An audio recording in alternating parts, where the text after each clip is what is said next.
Let's name this team. Hi, friends, and a very pleasant good evening as we come to you tonight from Freedom, Pennsylvania, Freedom Area Bulldogs. Down here at this beautiful stadium tonight where the Ellwood City Wolverines have traveled to take on this section matchup, the 4-0 Freedom Bulldogs. And once again, we've said this, four Friday nights in a row now, Brad. Just absolutely a beautiful night for football. My name is Thad Sturgeon alongside Brad Windhorst, bringing you the game this evening. We appreciate you being here with us. We are just about 4 minutes away from kickoff. Brad, good to see you. What a beautiful night for football. Beautiful, beautiful night. Great weather. That extra half hour has gotten the glare out of our way already, so we're ready to go. We'll just give you a little note. This is about a 40-minute to 45-minute drive for us, so we don't know exactly how internet is always going to be down the valley, but if there's ever any issue with the stream tonight, you can always catch the replay. We'll be uploading the high-quality definition video overnight. You can watch that replay at www.ecwolverines.com and in all of our social medias throughout the week. Talking about this week, we're looking at the screen right now. Beaver, the conference standing, sorry, not Beaver. I'm thinking couple years ago, the Midwestern Conference in 2A. These Freedom Bulldogs are sitting atop, tied with Neshannock at 3-0 in conference play, sitting there at 4-0. Neshannock's 3-1. New Brighton's 3-1, but they have an out-of-conference game tonight, so they've got kind of a, I don't want to say a bye week, but they do kind of get a week off per se. Shenango travels or takes on Riverside this week, and then Western Beaver takes on Mohawk. So every team tonight, all 8 teams are in action tonight. Some really good matchups. And that big one that we're going to keep an eye on is that Riverside-Shenango one, because that's going to determine possibly that possible 4th seed in the playoffs. There's still a lot of football to go yet here in the season. And but tonight, we got some keys to victory. I saw you pulled that up, Brad. You want to talk about what you think your keys to victory are, and I'll see if I agree with you or not. Right. Right before that, we'll talk about the weather. We got the weather too. We already talked about that. 79 degrees, very minimal wind, and the humidity has gone down. It feels a little bit more comfortable in this press box. But keys to success for Freedom-wise, efficiency. Converting 3rd downs if they get them. Converting 4th downs whether or not they get into those situations. No doubt in my mind with this team, because of where they're at, 3-0 in conference play, if they get inside the 20s, you better believe it. They're going to go 4th down every single time. There's no doubt in my mind. Also, running the ball, their running back has over 500-plus yards. They can also pass the ball. They have 500 yards with 8 passing touchdowns too, I guess. Turnovers-wise, if they can force Ellwood to make turnovers, get up on this team real quick. Obviously, that's in favor of the Bulldogs. For Ellwood City, establish a run, as always. But more importantly, multiple looks. We talked about this last week. We used a couple different looks and 2 different quarterbacks. Both quarterbacks are on the field at the same time, so who knows? Maybe we'll see some, I don't want to say trickery, but you never know. They may switch between Gibbons and Wilson, but you know for a fact they're going to look to run first. And then finally, finish drives. You've got to finish drives, no matter what you can do.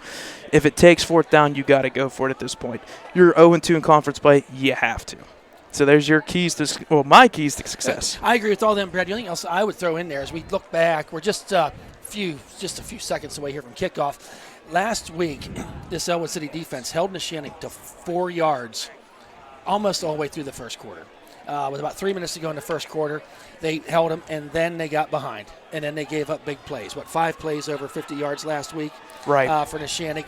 You don't want that to happen, and more importantly, you don't want to get down. Hey, if your team scores, pick yourself back up, go out there, and make the next drive count. Freedom had won the toss, and they will be receiving.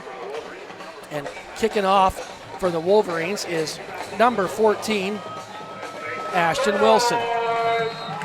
Beautiful stadium down here. It's been 5 years since Ellwood City played down here at Freedom. They got the turf field, new building here on our left. Beautiful outlook. Kind of a squib kick. Taken there, falling on at the 39-yard line. We're going to say number 5, Riker Welling, with no return. He just basically fell on that ball. So we got Freedom taking the first drive of the game, starting with a nice field position at their 39-yard line.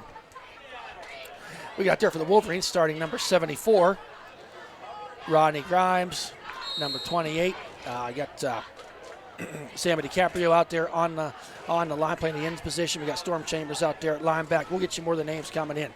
Under center, this quarterback's number 12 on jet sweep around to the right, weaves his way, falls his way forward. Nice gain there up to the 46-yard line. We're going to give him, 7 yards on that run. That was number 21, Josh Pale. And number 57 on the stop was Noah Bunny, his first tackle of the night on the first play. So going to bring up a 2nd down and 3.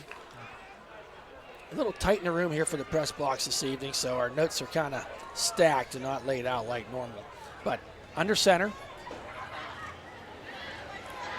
Sends the man in motion, same formation. Hand up this time, straight up the middle he goes. Drives his way forward. Going to depend upon the spot. Who carried the ball that time, Brad? To be honest, Was not that really Riker sure. Welling? I think it was number 5, Riker I Welling? believe so. I believe so, too.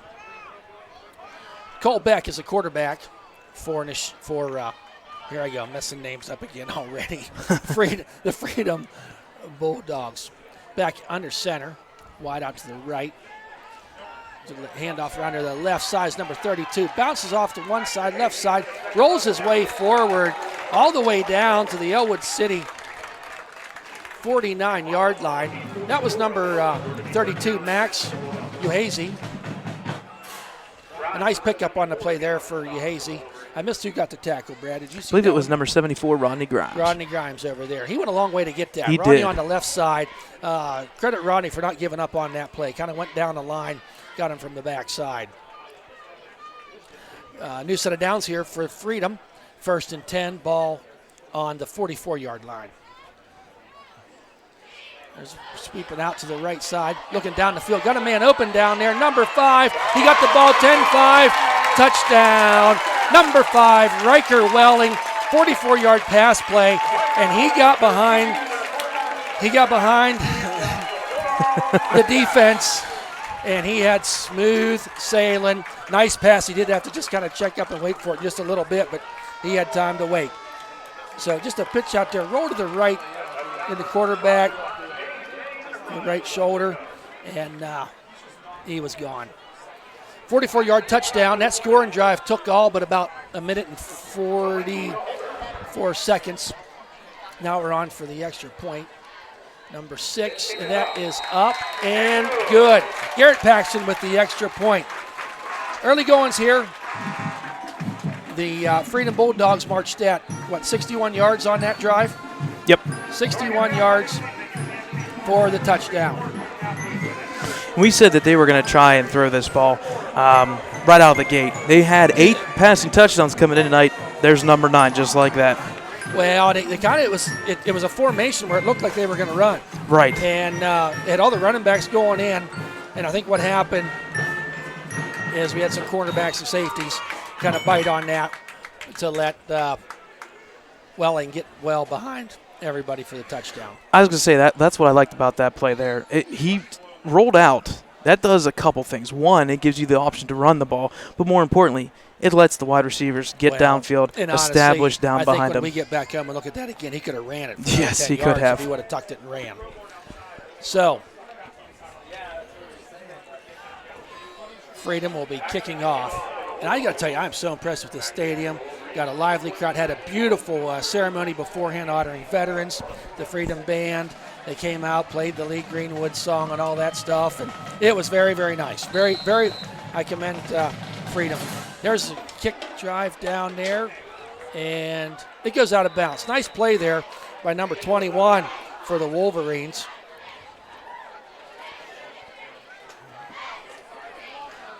I'm not sure who number 21 is. He's not on the roster, and that number does not ring a bell. That's why it threw me a little bit.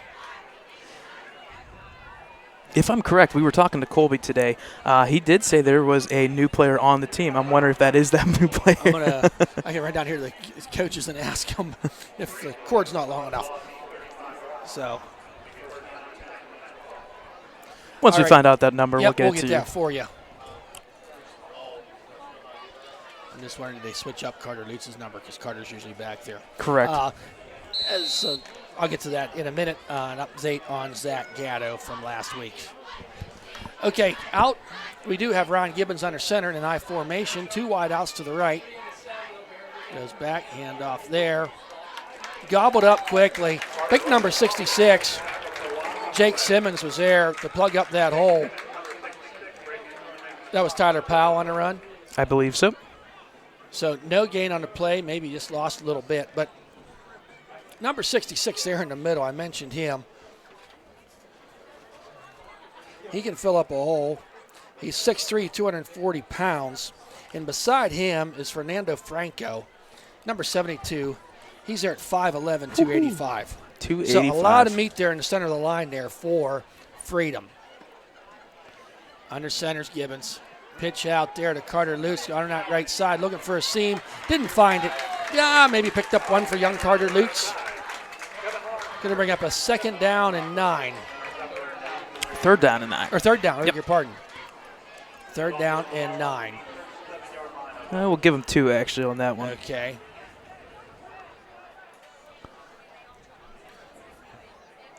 You can see kind of, Freedom's really crowding that line of scrimmage. Right. Getting up there and almost daring them to pass. And that's something we've not seen done is the far pass downfield. We've seen some, the passing that Gibbons has done this year has been more lateral or quick pass out of the backfield. 3 wide outs to the left, 1 to the right, short side right. Gibbons back to pass this time under heavy duress. Finds his way out of there, runs his way forward. He's hit hard. Met hard there at the 40-yard line was Gibbons. One man was bringing him down. I think it was number 57. Kevin Lawrence came up to clean him up. And was hit hard there was Gibbons. But he's up, and he's going to be back to punt on this 4th and 5. Ball on the 45-yard line. And I will tell you just, in that first series of downs, we talked about how big this line was. They're also They definitely pretty fast. showed it. They are very very They got fast. some speed. It's just not, meat out there standing. Looks like heavy pressure coming here on this punt. Man back to receive. Can't quite see his number just yet. Nice kick there by Gibbons. Takes an Ellwood City bounce all the way. Goes out of bounds there at the 14-yard line. So 36 plus 5, that's 41-yard punt. 41-yard punt for Gibbons, pinning Freedom back at their own 14-yard line.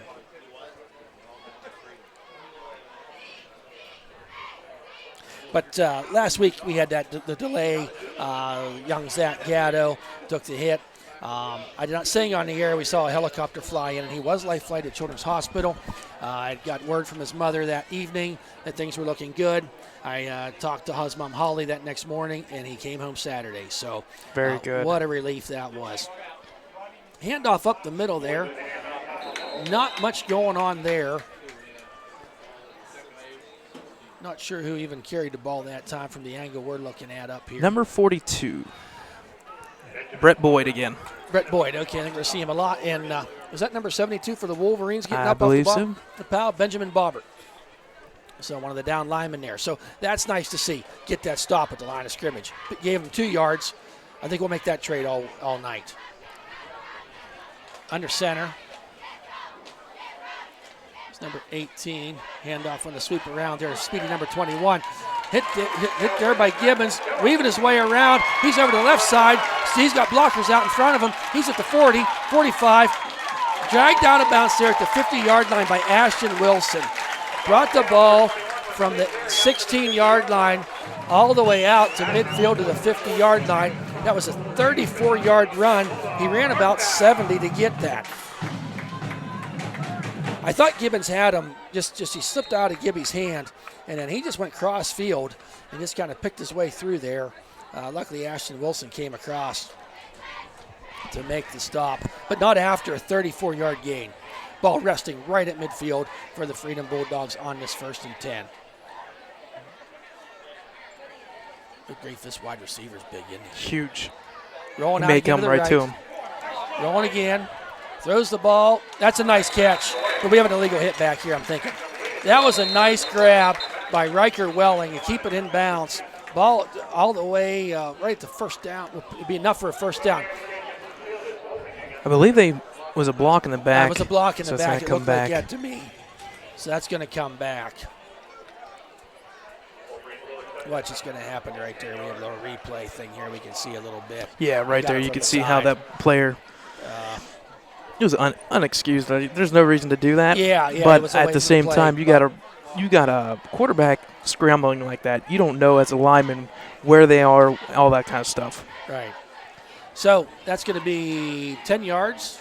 Yeah, because that's a spot foul. That's a spot foul. So it's more than that. That right. ended up being, the original line of scrimmage was a 50-yard line. They're all the way back to the 30-yard line. So we got about a 1st and 30 here. So Wolverines do not want to give up a big play in these next 3 plays. And off there on that right side is number 28, I believe it was. Got 2 yards. Peyton O'Brien in on a stop. That was number.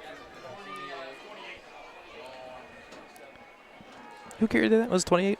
There's no 28 in the roster. Or no, it was 30. It was 32 or 42? 32, max. 32, thank you. So we got a 2nd and 28. Beck is just getting back to the huddle right now. 13 seconds on the play clock. Beck is under center, wide out to the left, sends a man in motion. Rolling out to his left this time, under heavy pressure, weaves away from one guy, looks down the field, going to tuck it and run, rolls over. Number 4, Nick Magnifico, made something out of nothing there. You got to give Beck credit. He kind of faked around to that left side and then just kind of turned on a dime back to the right, was looking downfield. I think we have to give credit to the backfield, of the defensive backfield, for keeping things at bay there and nobody open. So a 3rd and 21. Freedom leading here 7-0 with 5:32 left to go. This would be a huge stop for the Wolverines. Yeah, big stop for the Wolverines. 2 wide outs to the left. There's a handoff up the middle. Perfect play. Perfect play, better defense. Number 7, Caden McClymans. Caden McClymans in there on the stop. Kind of a draw play up the middle that time. Going to be a 4th down for the Freedom Bulldogs. And I tell you what, that's exactly what the Wolverines needed. Yes, it did. Some big stop here, some big play. You never want it to be penalties, but we'll take it. Yep. All right, back to receive. The punt is Ashton Wilson. High kick. Bounces there to 30. Going to kind of die out there at about the 26-yard line. So it'll be 1st and 10 for the Wolverines on their own 26-yard line.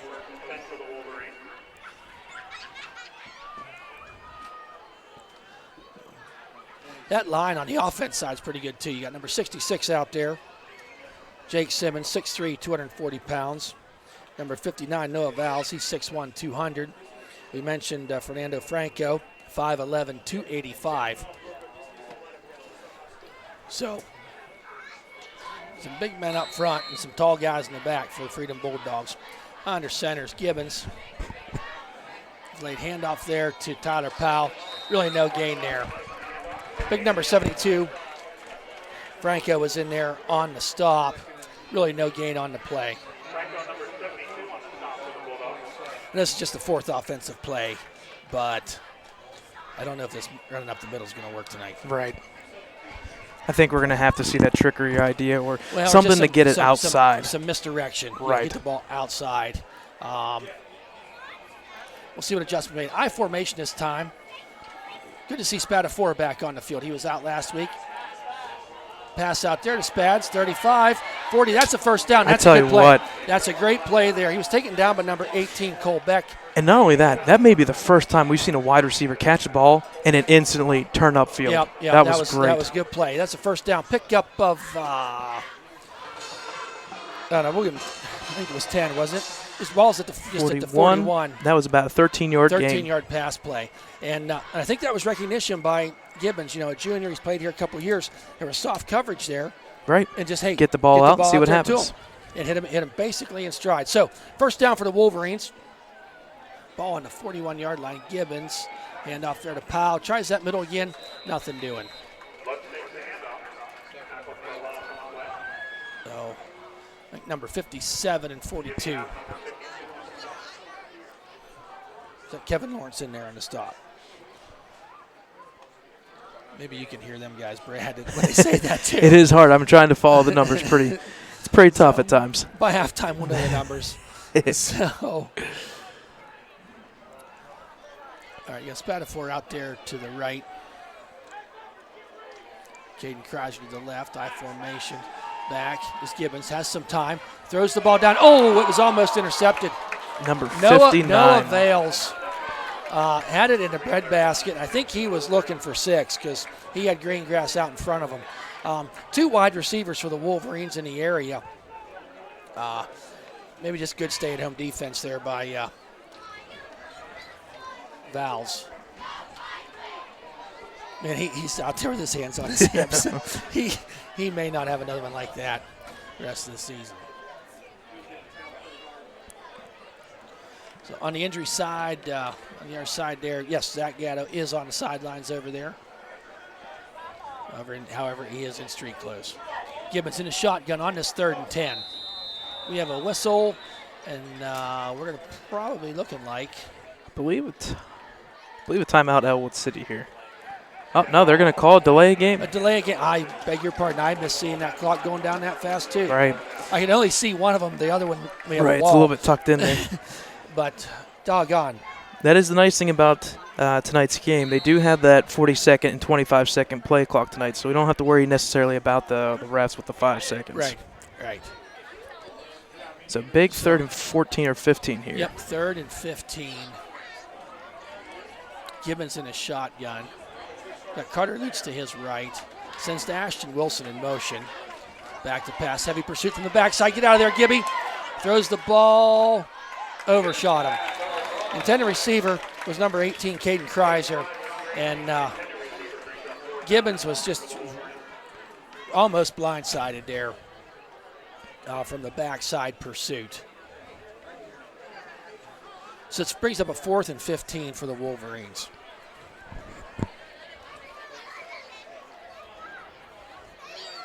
So, off the edge. They're just off the edge on this pass plays. You know, they got to figure something out there because they're coming in. That's where you put two running backs back there, one to block. Yep. On the kick. It's a pick up there at the 28-yard line. Is number 32, breaks one dagger, 45, 50, 45. Drugged Ellwood players all the way down to the 45-yard line. That's about a 25-yard return after a 32-yard punt. Unofficial. Let's see what the official says. But nice return there. Great field position for Freedom. That ball bounced to number 32, Max Uazy.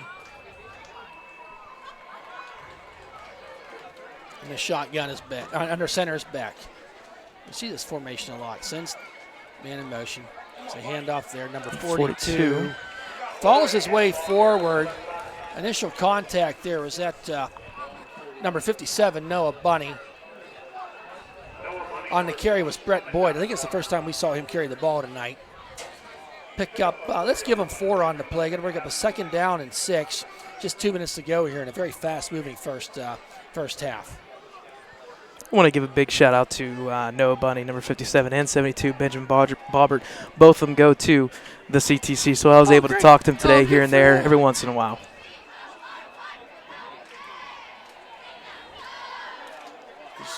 Sweep around to the left. He's number 32. He got smooth sailing, and he's gone down to the 10. Taken down there all the way down to the 6-yard line. I think they're going to say he stepped out near the 11 or 12, okay, I believe. 12-yard line. So from the 45 to the 12, that's a 32-yard pickup. Wow, he just went around that left side and just ran faster than our guys. It's quite simple. Right. Got past that line of scrimmage and down there pushing him out of bounds. That's number 14, was down there, and number 14, Ashton Wilson. So inside, their ball's at the 11-yard line. So he did step out of bounds. Going to try the right side this side. And again, over that right, cuts it up in.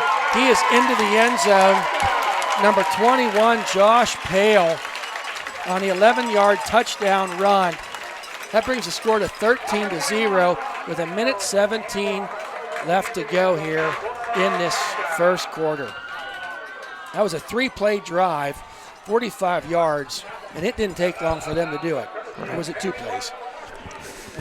It wasn't very many. 3 plays, because it was a short little 4-yard gain, and then that big 30, and then just that 11-yard touchdown. You know, and you talk about field position. We talked about big plays.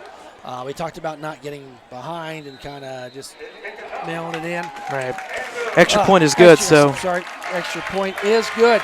So, with $1.17 left to go here in this first quarter, we're going to take a quick timeout, grab a drink. We'll be right back.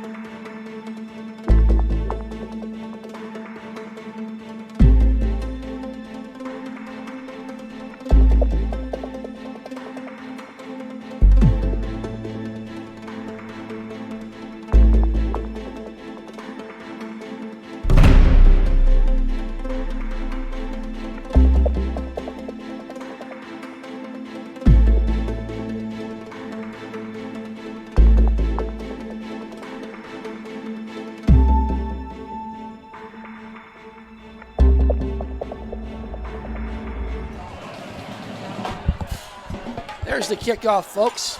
Taken there by Ashton Wilson at the 15-yard line. Up to the middle he goes. It's up to the 45, 48-yard line. Great return there by Ashton Wilson. Boy, he ran that back 32 yards, did Ashton. So we just talked about field position. This might be a little spark for the Wolverines offense.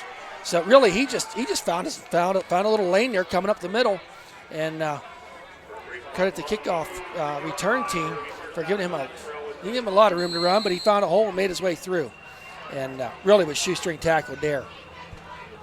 So we're at the 47-yard line, 1st and 10.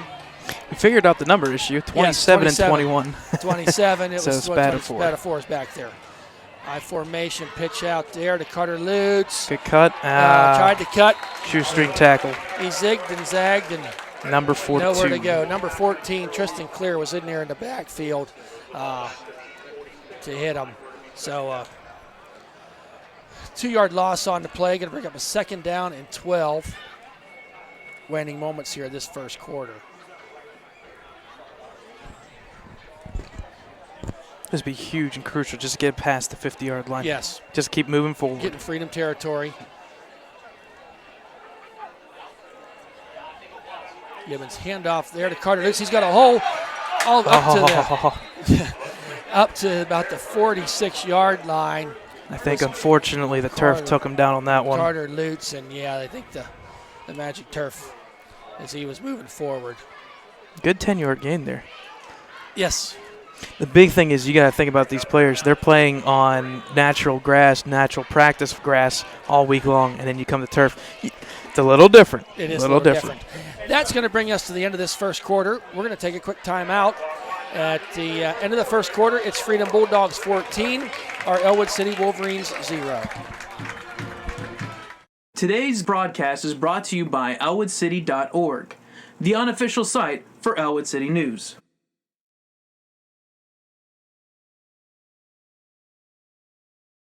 Venezi Sporting Goods and Apparel, your hometown store for all your custom apparel needs and printable sportswear for all types of groups.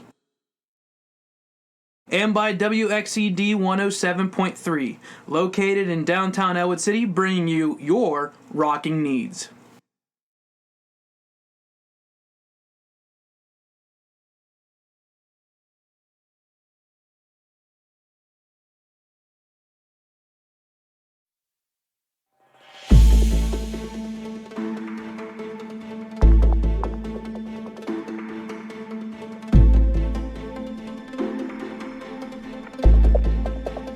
All right, welcome back, folks, as we start this second quarter. Ellwood City has the ball at the 44-yard line of Freedom, bringing up a 3rd down and 2.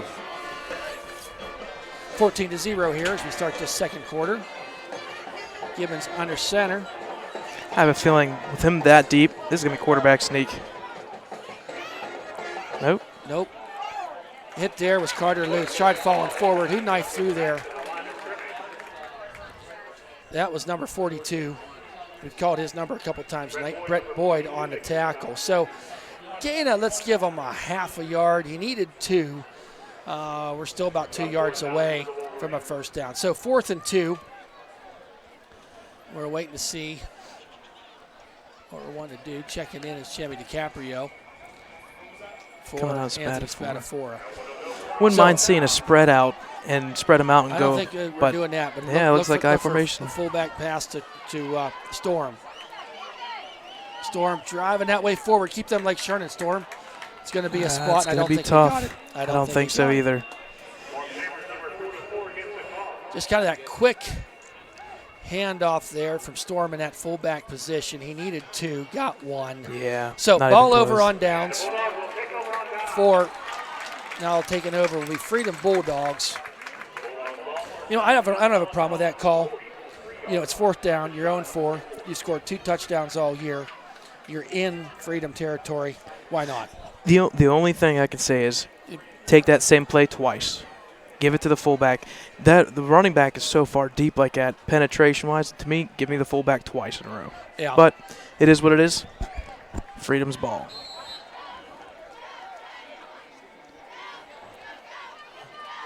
So Freedom back under center. Sends a man in motion. Sends beyond motion. It's back to pass. Under pressure, goes out to the left. Takes the ball, drops, holds on and runs. And nice wrap-up tackle there by Ashton Wilson, but not after Beck scrambled for about 6 yards. He was looking downfield, and he's done that several times. So let's give some credit to the defensive backfield of the Wolverines. They're just not finding anybody open on some of these plays, although they did on the one. But made positive yardage on the play. In heavy pursuit that time was number 74, Rodney Grimes, and Bobbert was in there too, Ben Bobbert. So on a 2nd and 4, ball on the left hash mark. Heavy on that left side and the short side. Number 10 drives his way forward. Noah Bunny had a shirt, and then Noah, as he got slowed down, Noah don't quit. We've been watching Noah play for about 4 years now. I think he is a 4-year letterman. He's kind of a wild man, and that showed. But the ball carried that time. Yep, that was enough for a first down. So needed 4, got 5. First down, Bulldogs in Ellwood City territory. Ball on the 46-yard line. Back under center. We've not seen him in the shotgun hardly at all. Sends Bale in motion. Quick handoff there. Good play by number 50, I believe. I think it's Vrabel. Yep, Vrabel. Good to see Vrabel back out on the field. He was out last week with some stomach issues, but was taken there by Vrabel and Bunny. Really no gain on that play. That quick handoff up the middle, we were able to get him stopped. I give him a half a yard. I give him a yard, I guess. So Beck comes into the huddle. Got a wide out there to the right. Welling under center's back. See this formation a lot. Sends it Bale in motion. This time they hand off to him around that right side. He's got a little bit of a seam there. Rolled his way forward. Stopped there by number 10, Carter Lutz. Positive yardage on the play. Picked up about 6 on the play. Going to bring up a 3rd down, and we'll call it 3.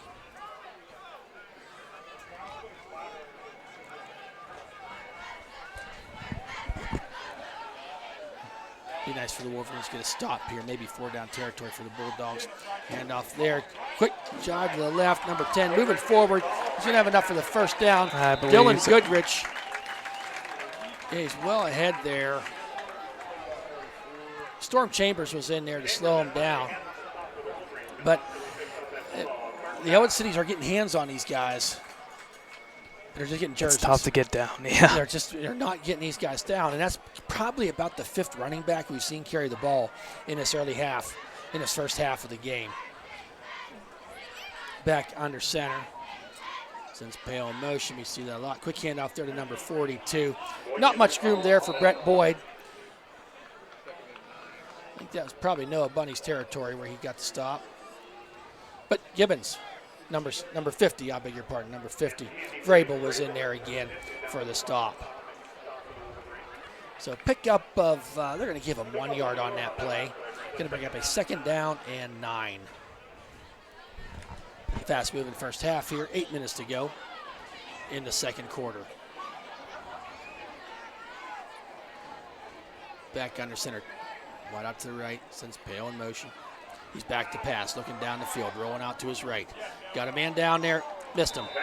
Just a little too tall for his favorite receiver, Riker Welling. Ball falls incomplete, out of bounds. So it's going to be up a 3rd down and 9.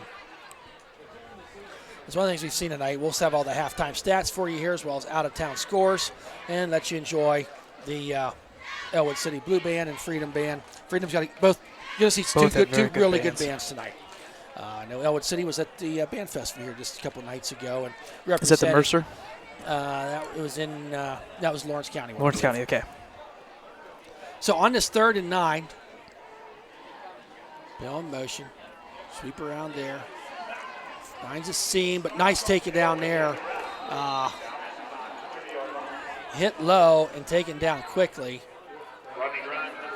Rodney Grimes was in there to get the stop. So, decision time. I don't think it's going to be a hard decision. I'm not sure what their field goal kicker is like, but right here it'd be about a 42-yard field goal. So, I'm betting we're going to go for it here on this 4th and 5.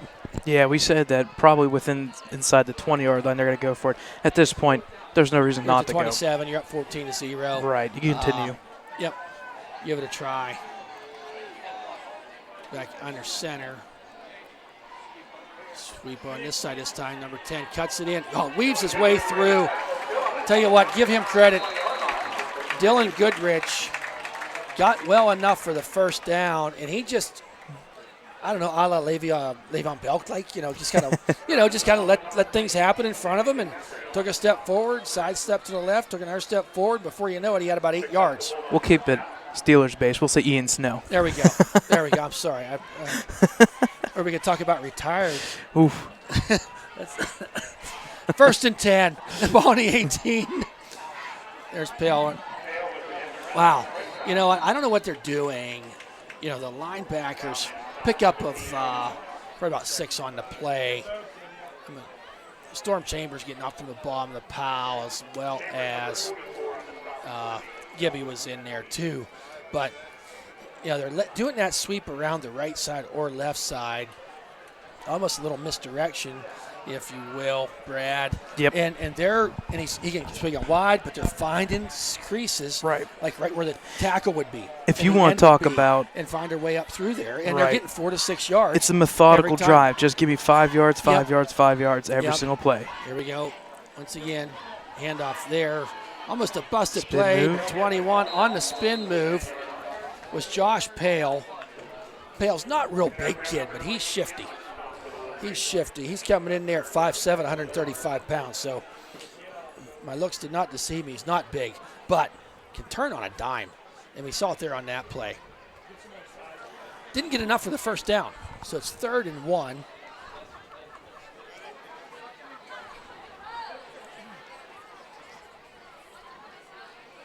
Seeing a lot of players for the Wolverines with hips, or their arms on their hips. A long drive. Yep. On this 3rd and 1. Back under center, since Pale in motion. Reverse end around. He's going to be inside the 5. Down to the 2-yard line. That was number 32, Max Uhazy. Who was the stop there, Brad? I missed what he said. Let's see here. I want to say it was the free safety on the side, so it would either be Wilson or number 27, Spatafor. Spatafor. One of those two, or maybe even O'Brien possibly. Okay. But misdirection there all the way around. Oh, yeah. So I don't know if you don't really call it the veer, do you? But it's like there's too much motion for something like that. Right. Okay, 1st and goal at the 2-yard line. Handoff there. Weaves his way in. Tried to get stopped by Spatafor. Falling into the end zone for the touchdown. Number 32. Max Uhazy. Ujhazy. What a name. So, touchdown for the Bulldogs, bringing the score to 20-0. 4:50 left to go here in the second quarter. On to attempt the extra point is number 6, Garrett Paxton. Holder is Carton Slawinski. That kick is up and good. No good. Oh, no good. No I beg your pardon. No good. Wide left, I believe it was. So, with that, it's 20-0. Tell you what, that's 2 weeks in a row now we've had the opposing team missing a bunch of PATs. Keeping it a little bit interesting score-wise. Kind of throwing off our typical 28 or our normal 7-point game scoring plays and whatnot. You want to say 35, don't you? Yeah. I stayed away from it. did. I stayed away from it. Keep it at 20, keep it at 28, whatever you want to call it. Keep it below 35 until the second half. Yeah. Yeah.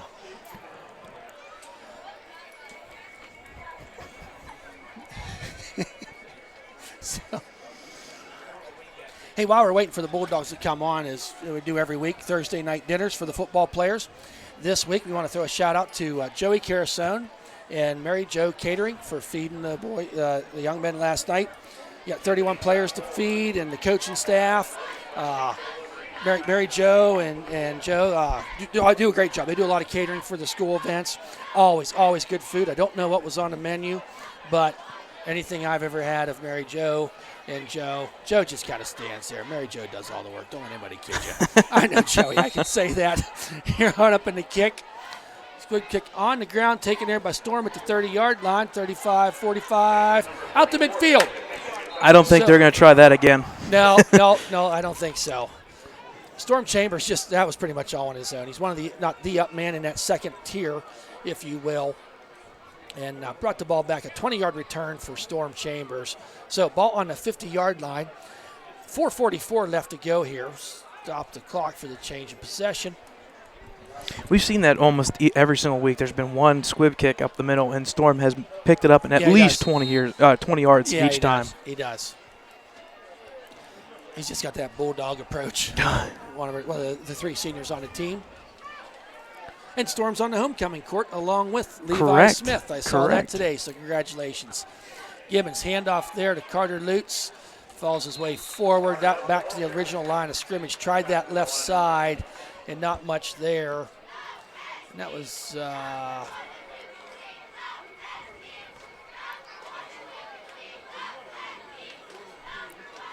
number 57, I believe it was, on the tackle.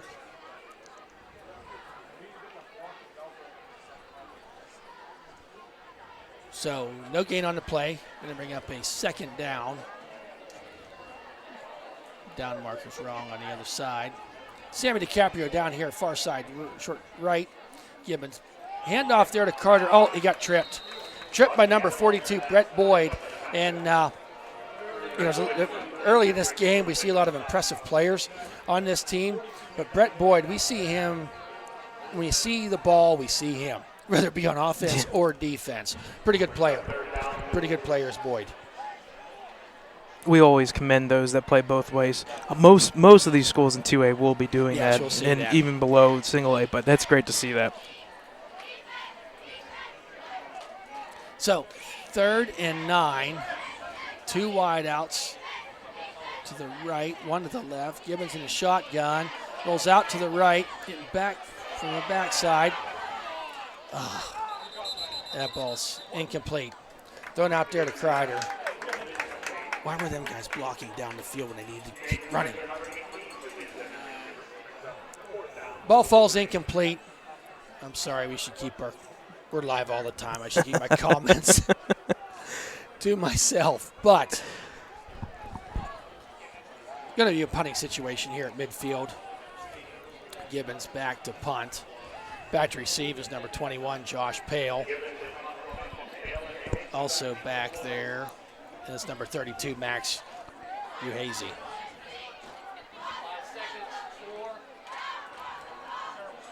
The snap. High, good punt there. Taken there by number 21 at the 16-yard line. Up that right sidelines. Who was there? Number 7. Was that Number 7, O'Brien? Caden McClymans. Caden McClymans. Caden McClymans in on a stop. Stood him up, stopped him right there in his tracks there, about the 25-yard line. So about a 7-yard return. How far was that punt, Brad? About 32 yards. 32 yards. So 3 minutes and 7 seconds left to go. We do not want to see a big play here by the Freedom Bulldogs. Correct. You limit the damage to just 20 in this first half. 20, exactly. We'll take that for now. We don't need any more. Stay tuned at halftime. As I said, we'll have the bands and then halftime stats and a lot of out-of-town scores. They'll be a little further along on us. We start a half hour later. I like the 7:30 start. I love it. Love it. Bring it back. Back to pass. Back. Throws down there. Just overshot his man, number 2, Brandon Pratt. He was well covered there by the Wolverines. And some pressure put on Beck there on that play.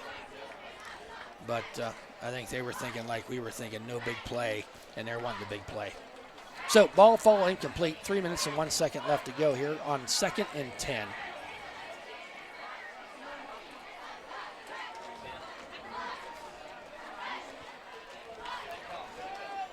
For Freedom, ball on the 25-yard line. Ball on the far right hash. A misdirection or to Pale on that right side. Good nice play there.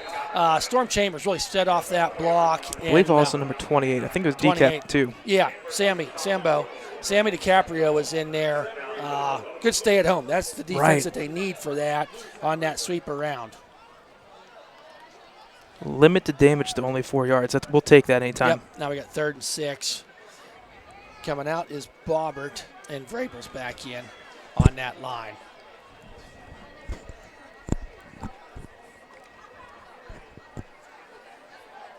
So, 3rd and 6.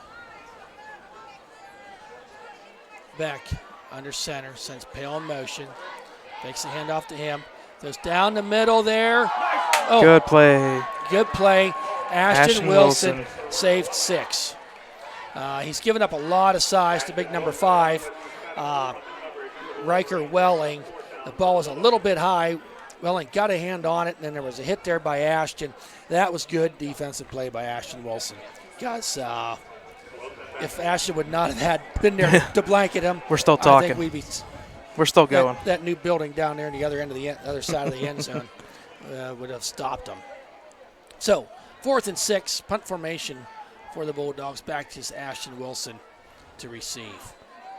There's the punt. Endeavor and kick. Oh, taken there, Ashton Wilson come up to make the catch. That's a good play, at the actually. 49-yard line. If that ball keeps rolling. Yeah, if he would have, that was a good play. I mean, it was a gutsy play. It was gutsy. To get up there, confidence. Right. Yeah, we sometimes forget a lot of these players on this Ellwood City team are 10th graders, 11th graders. Good confidence there by Ashton Wilson to come up and make that catch, because the way that ball was rolling in the air, it could have kept going. Ground, it might have been down to about 30 yards downfield. Only a 22-yard punt out of that because of that. Kept that to a 22-yard punt. So Wolverines 2 timeouts left here in this half. Under center is Gibbons. Back, takes the handoff. Passes down there to number 9.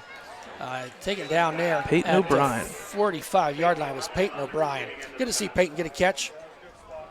Came across there and just kind of settled in there between everybody and made a nice grab. Good have gave him forward progress. Gained about 7 there. Gonna give him 7 yards. I tell you what, this is huge right here. I mean, you just held the team 2 minutes. You actually have 3 timeouts, or I believe, 3 timeouts because they did not take one there. So this is huge. There's a handoff. Nothing going there for Carter Lutz. He was hit there quickly by Kevin Lawrence, number 57. Disrupted in the backfield. Also, Dylan Goodrich was in there. Timeout, Wolverines. We'll just wait right here to make this timeout. So 20-0, Bulldogs leading our Wolverines. 1:24 left to go. So that's right. I beg your pardon. That was a delay of game. Correct. Yeah, we first thought it was a timeout. So we got 2 timeouts left to go here for the Wolverines. We mentioned homecoming there just a few plays ago. We got Storm Chambers and Levi Smith from the football team on there. And I saw the girls. I'm not sure who all of them were cheerleaders or not. But next week being homecoming. Right. Big game. Big game. It'll be Mohawk. Correct. And we'll wait to see how the evening progresses. But it may be a situation where someone's going to come out and get their first win on the year. In their first win of the year. Homecoming. We will carry the homecoming. Yep. Festivities beforehand. So yeah, I believe it's usually right around 6:30, 6:35-ish is when they start. 6:35, the girls come across the field in their introductions. And, of course, the ceremony's at halftime. So it's going to be beautiful weather. Hope so. They're calling for rain on Monday. That gets the grass a little bit wet, helps it grow a little bit, recover. Maybe Friday will be good. Nice. It's Freedom. We played Freedom last year at homecoming, and it poured. That was fun. So 3rd and 4. Gibbons in a shotgun. Showing a little blitz here by rolling out to his right. He's taken down. We got a flag. We got a flag on the play. 57 was in there for the sack. Kind of caught Kevin Lawrence catching Gibbons by the shoelaces. I didn't see anything on the play when I watched it. It came from the It came from the back side judge on this side downfield. They just declined it. So it's going to be holding against the Wolverines. They're going to decline it, force the 4th down. They will decline it. So I didn't see that play either. Did the guy to the left of us see it? Nothing. Timeout. Nishanik.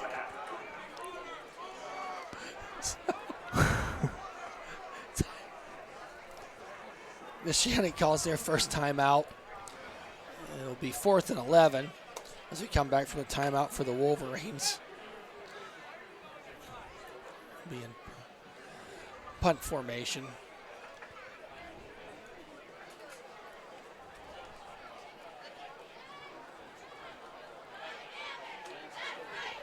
So minute 19 left to go here.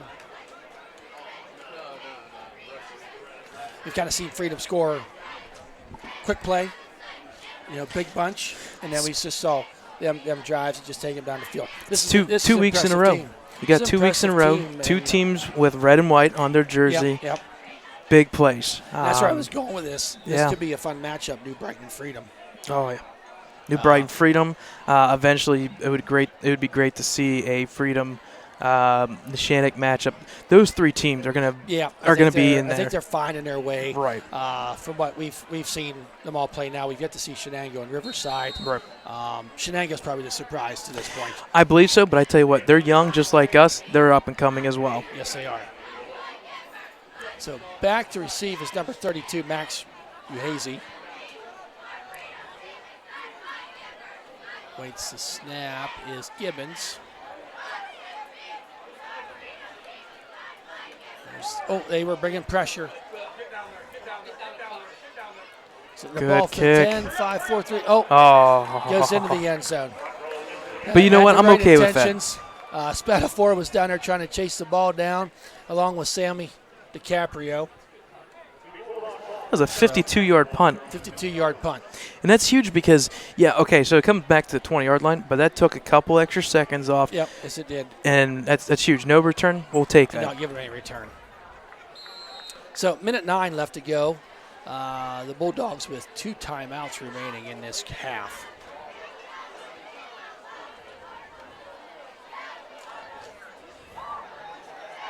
I think this first down play is going to dictate what they do after this. Yeah, I believe you're right. Back under center, handoff there to Pale around that right side. Turn it on the Jets. He's at the 30, 35, down to the 38-yard line. Pickup of 18 on the play for Pale. Now it's run and gun time. They're going to get up to that line and keep moving. Yep. It's about an 18-yard gain there. 18-yard gain stopped there by Nick Magnifico. Oh, there was a flag.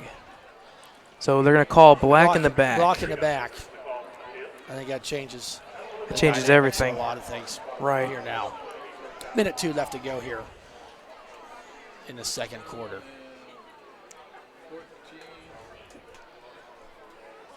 Really nice stadium they got here at Freedom with the turf. And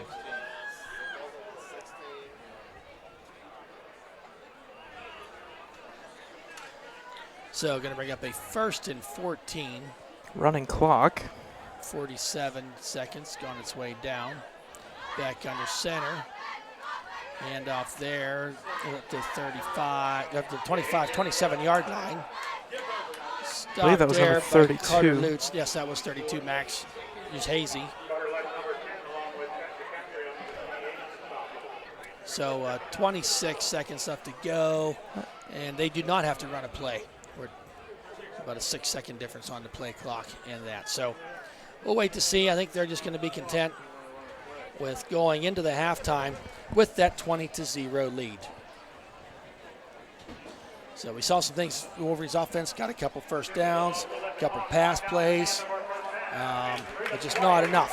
So at the end of this first half here, Freedom Bulldogs are leading our Ellwood City Wolverines 20-0. We'll let you enjoy the halftime here show with the bands, and we'll be right back with that.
Ladies and gentlemen, it is my great pleasure to present to you the 2019 Lincoln High School Marching Blue Band.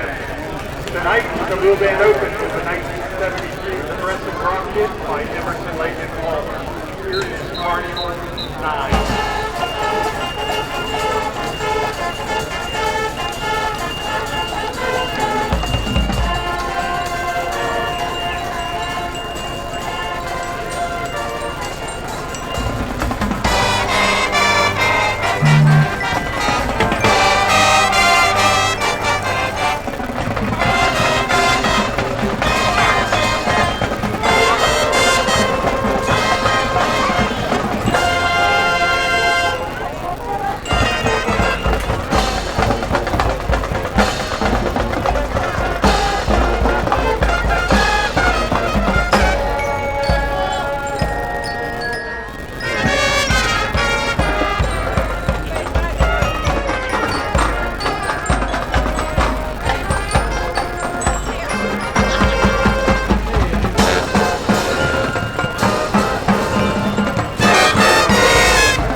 Introducing the Freedom Big Red Marching Band, under the direction of Robert James, assisted by Walker Martin, Stacy Allen, Carolyn DeBovey, and Amy Maldo.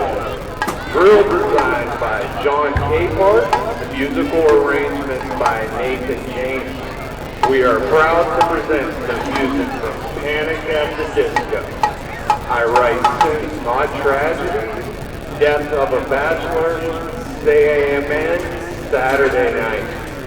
Solos by Adam Hessler, Cameron Scotobach, and Cole Hughes. Drum majors Cole Hughes and Marissa Lammy. Is the band ready?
All right, folks, coming back to halftime, the Bulldogs, Freedom Bulldogs, lead the Wolverines 20-0. Great halftime band for both not only the Wolverines but also the Freedom Bulldogs. A really good show there. I'm glad you guys enjoyed that.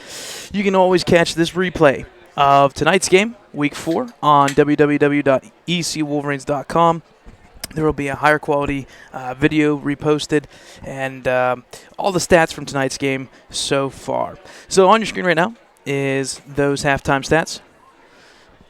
Actually, we'll start with halftime performers. For Freedom, passing-wise, Cole Beck, he is 1 for 4 for 44 yards and 1 touchdown. Rushing-wise, Freedom, Josh Pale, 7 carries, 70 yards, and 1 touchdown. Receiving, Freedom, Riker Welling, that 1 reception for 44 yards. That was a touchdown. So some big plays there, like we said, this week once again. We saw them against Neshannock last week. We're seeing them again against Freedom. And then also on defense, Brett Boyd, great player, number 42, 4 tackles, 1 tackle for loss. So there's your halftime performers. Halftime stats on your screen now. 20-0 Freedom. Total yards, just one-sided. For the Bulldogs, 225-30. Rushing yards, 181-10. Passing yards, 44-20 in favor of the Bulldogs. First downs, 10-1 for the Bulldogs. Both teams have not turned the ball over in this game so far. So there is that. Penalties-wise, 2 for 20 for Freedom and 1 for 5 for the Wolverines. Time of possession is in favor of the Freedom Bulldogs. So there's your halftime stats from this game. Some big plays by the Bulldogs have helped get this 20-point lead. At the same time, the Wolverines have shown a little bit of light here and there on defense. I think from here on out, their defense is going to be their spark. If they can get a 3-and-out or a stop on 4th down, I think they can get back momentum-wise, or they can carry that success to the offensive side and maybe get something here in the second half. Finally, we want to finish halftime with our out-of-town scores. On your screen right now, Sarah Catholic is up huge on Carlinton, 34-7. Aliquippa holding a decent lead on Beaver Falls, 14-0. That one's at halftime. Central Valley scored 21 points within the first 6 minutes of their game. They're up on Keystone Oaks, 42 actually now to 6. Riverside and Shenango, that's the big one this week. We have the 4 seed versus 5 seed. That one is tied 7 apiece at halftime right now. Clairton, the 1A school, where Laurel had to make a long trip, is up on Laurel 14-7. That is the number 1 Laurel team and number 3 Clairton. Clairton's 2-2, Laurel's 4-0. So we said that Laurel has not played anybody tough yet. Here's their first big matchup. Burgettstown looking like they're going to win that 2A conference with ease. Their conference is theirs to take. They're up 35-7 on Southside Beaver. Mohawks up 21-7 on Western Beaver. And in the round out, our out-of-town scores, Avonworth putting up a number on Apollo Ridge, 21-7. It looks like Avonworth will also be a team to contend with. So there's your out-of-town scores. We are about maybe 30 to 40 seconds here until kickoff, so I'm going to take a little break, and Thad will bring us in for the second half.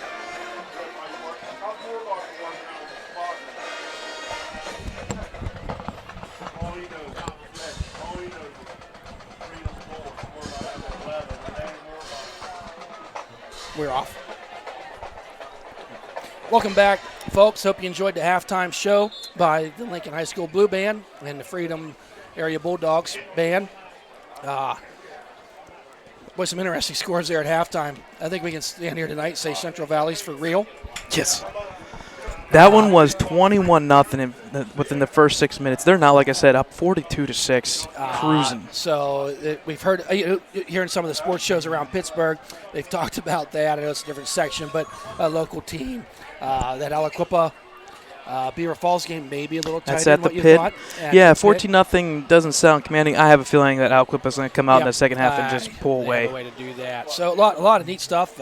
Western Beaver, we still don't know what team they are. Yeah. So, one week they look good, and the next week they're all over the place. They are. So, but here, folks, it's 20-0. If you saw the halftime stats and some adjustments were made, I did find out Tyler Powell is in concussion protocol. Okay. So Tyler will not be. So number 23 will not be playing the second half. Playing in the second half. This complex down here at Freedom just impresses me more and more. We turned around here after halftime and they had a bunch of food for us, Brad. You see that back there? So I did see that. We judge a press box by how much room it has, but if they have food, it makes everything good. So, and I was talking to some of the guys here from Freedom. This is their second season in this stadium, this new stadium, and they've won every game they've played. Awesome. That's awesome. They're 8-0 with last season and a playoff game or two in there because they had a home game. What they told me. So if they win here tonight, they'll be 9-0. So I know going back to when I was in school, it was always neat to be on the visitor side there because if you could sit up in the top row, you can see down in the valley, you can see all the houses and the sides, and then you can see all the train tracks, and you can usually hear a train going by every once in a while, which is it's a neat atmosphere here. Neat. And folks, we appreciate you listening each and every week, or on the away games, but. Love to see it at the stadium as well. Yes. Hopefully we can see all you out there next week at Helling Stadium for a big game against Mohawk. They're winning right now against. They are Western up Beaver. 21-7. And we can discuss that. Mohawk, their season more next week. But come on out, and if you want to stop up and say hi, we'd love to see you.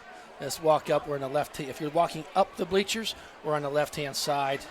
Give us a shout out. And who knows? Maybe if we like you well enough, we'll put you on the air for a little bit. Yes, we will do that too. If you want to take your hand at this, we'll pay you as much as we get paid. And that's a bottle of water. I don't really know what the delay is here. Waiting to start this. The teams appear to be warmed up on the sidelines, and the big clock strike 0. We're just waiting to get started here.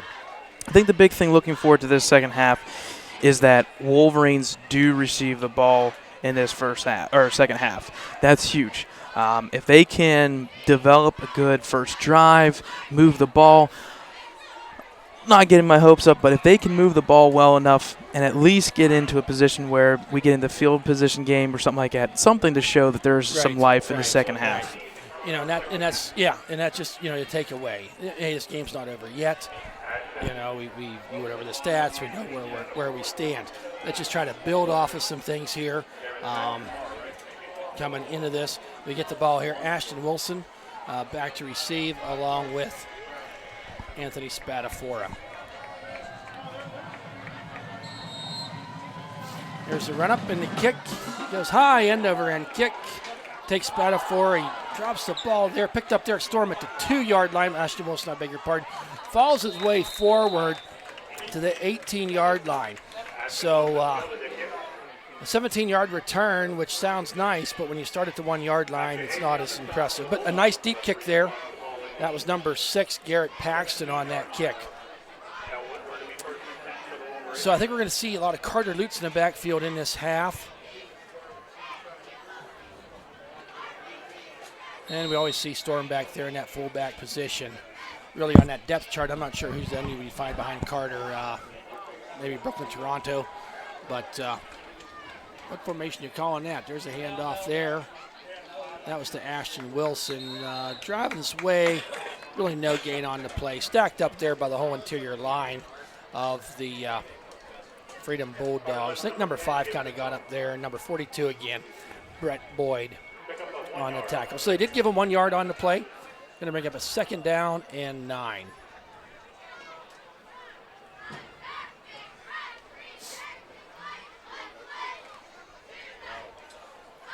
So no turnovers in that first half, did we, Brad? Right, both teams kept it off the rock. Not a lot of penalties.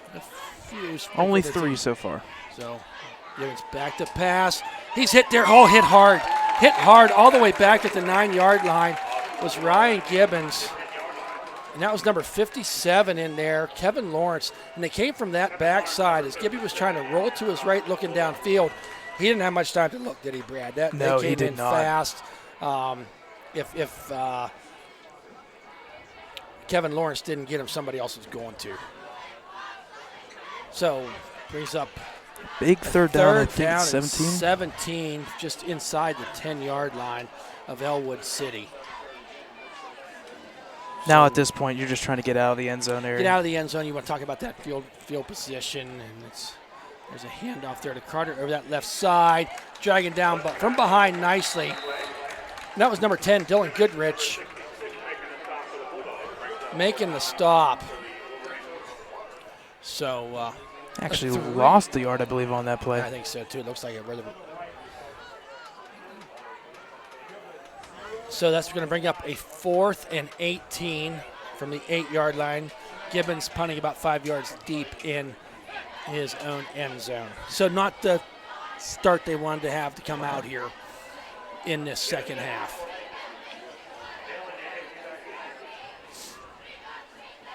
Waits a snap. Oh, high kick taken there at the 35. Fair caught that ball. Did number 21, Josh Pale. And that was a good thing for him, just a fair catch that ball. You got nice field position. He had good pursuit coming at him. So that was going to be, what about a 21-yard kick? Yep. Lenny, how you doing? All right? Good, John. Thank you. So great field position here for the Bulldogs. Ball in the Ellwood City 35-yard line.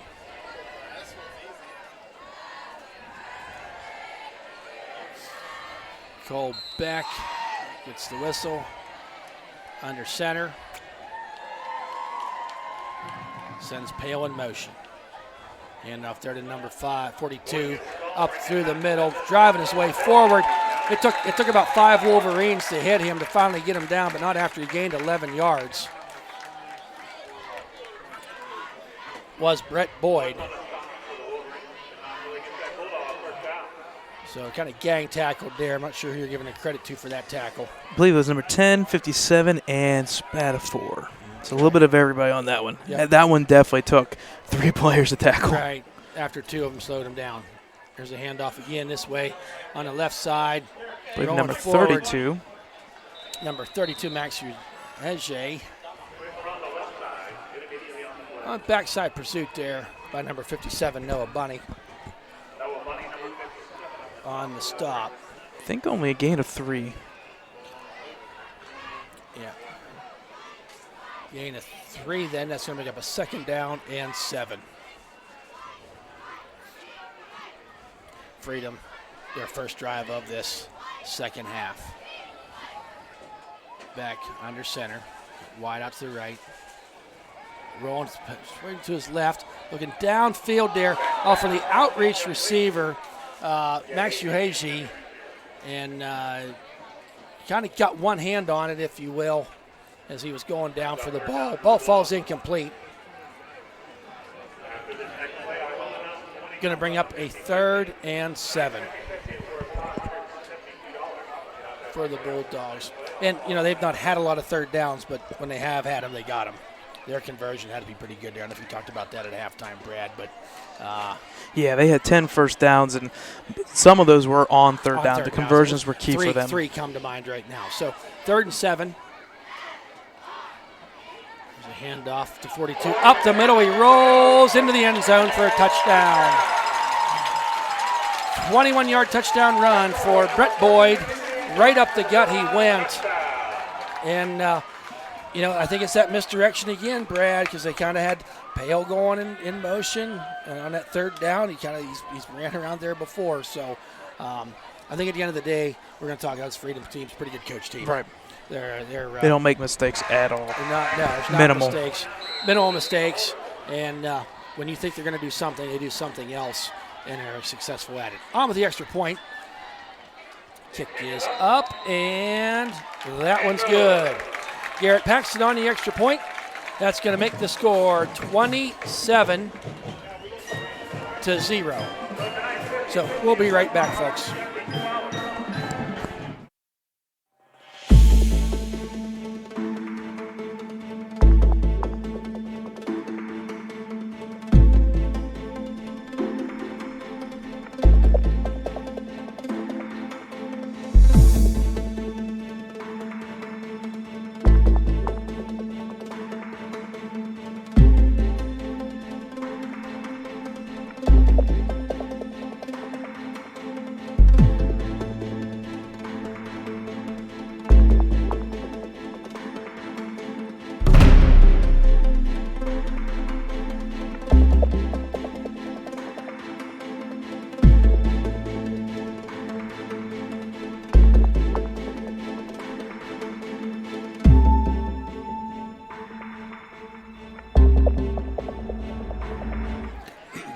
Welcome back, folks, here. 8:31 left to go in this third quarter. Freedom just scored. That was about a 39-yard drive for them. About 5 plays into the end zone they went. High end-over-end kick. This kid's got a leg on him. That's the 4-yard line. That's Spadafora. And the ball hit hard there. Good. Moogly, he got hit. But he gets up. Who hit him? He hit him high, and he stopped him. I believe it was number 20. Anyway, he hit him with a full head of steam. 21, yeah. Full head of steam was Josh Pale in there to hit him. So Wolverines taking over here on offense.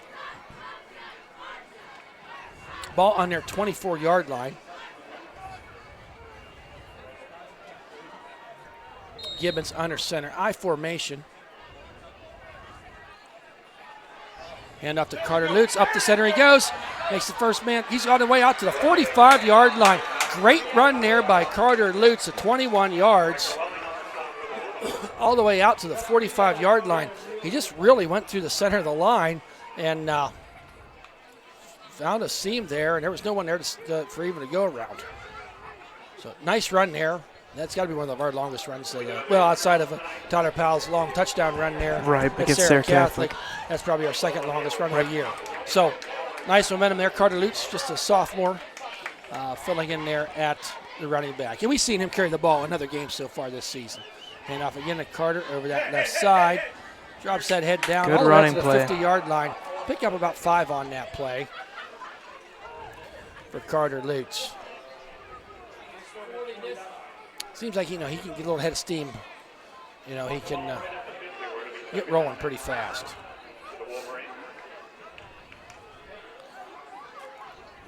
So that's going to bring up a 2nd down and 5. Ball right at midfield.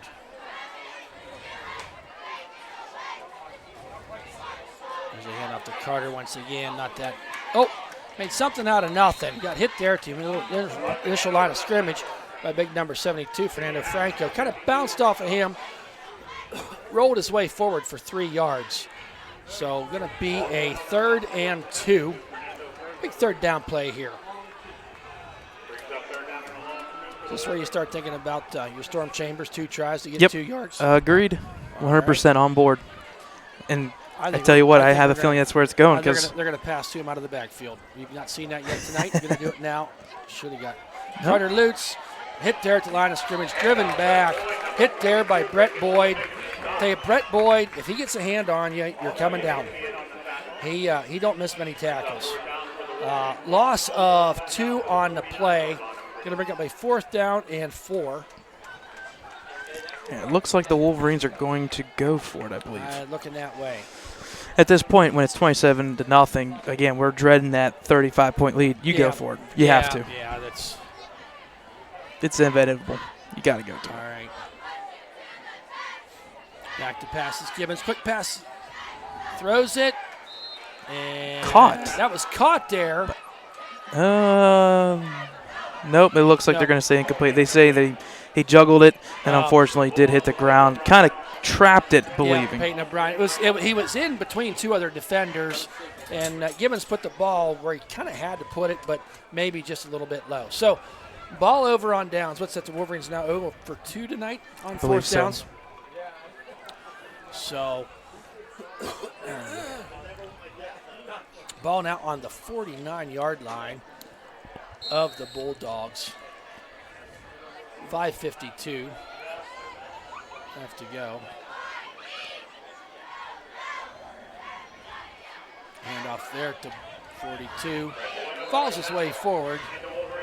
Did Brett Boyd. Going to pick up about 4 yards on the play.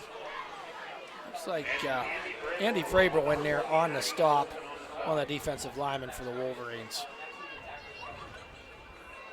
I don't know what it's like outside, but it's hotter in here now than it was when we started this game. Well, I tell you what, they keep opening the coach's door beside us, and I tell you what, they have to have AC or a fan in there. It's real cold.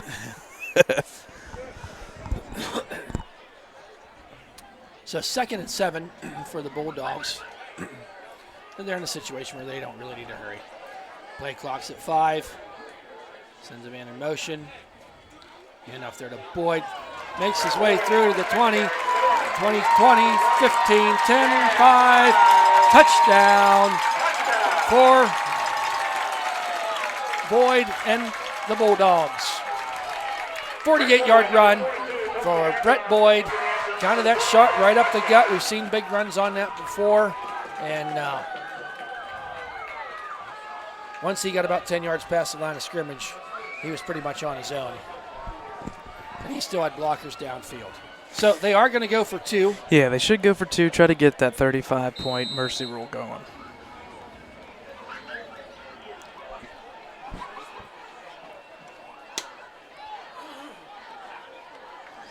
I'm wondering if all these shifts and changes here, they may get it off. About 10 seconds left on the play clock. They're breaking the huddle right now. Beck is out there under center. Misdirection to the right. Hand off there, Boyd, and he stopped. He stopped. Carter Lutz was in there along with Peyton O'Brien. So the 2-point conversion fails. So with 5:01 left to go here in this third quarter, it's 33-0, the Freedom Bulldogs.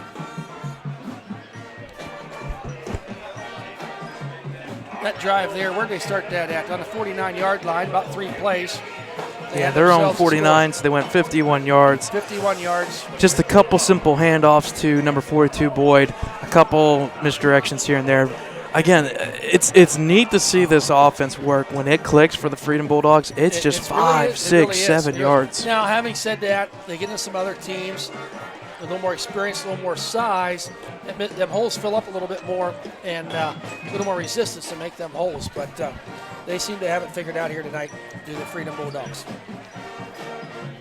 So the Wolverines back to receive this kickoff.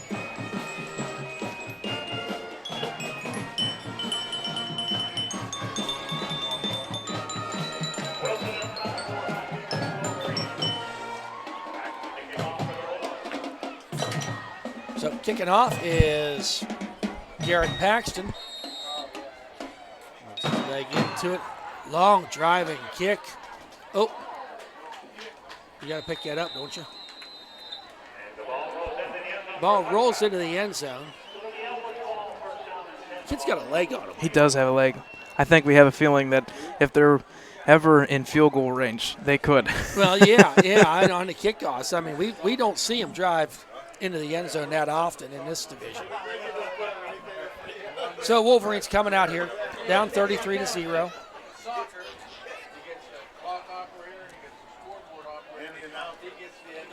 So ball right on the 20-yard line where they'll put it into play.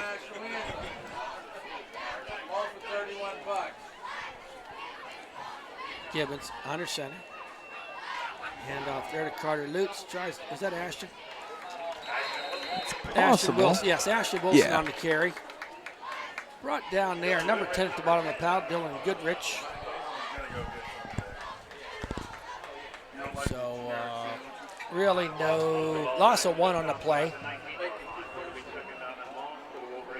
Be 2nd and long, going to call it 2nd and 11.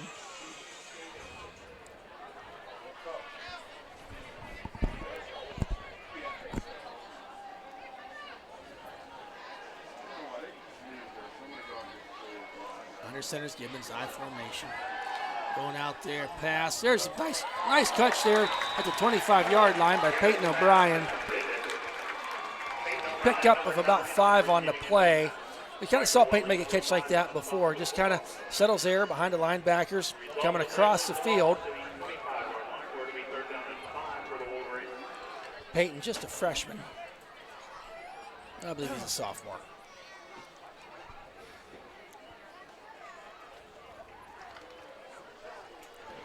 Once again, a quick moving quarter. We're down to under 4 minutes left. Looks like we're going 4 wide here. Yeah, 3 to the left, 1 short side right. Gibbons in a shotgun. He's under pressure. Man alive. I think the whole Bulldog line was in that backfield. Loss on the play of probably 3. Going to be 4th down for the Wolverines, punting situation.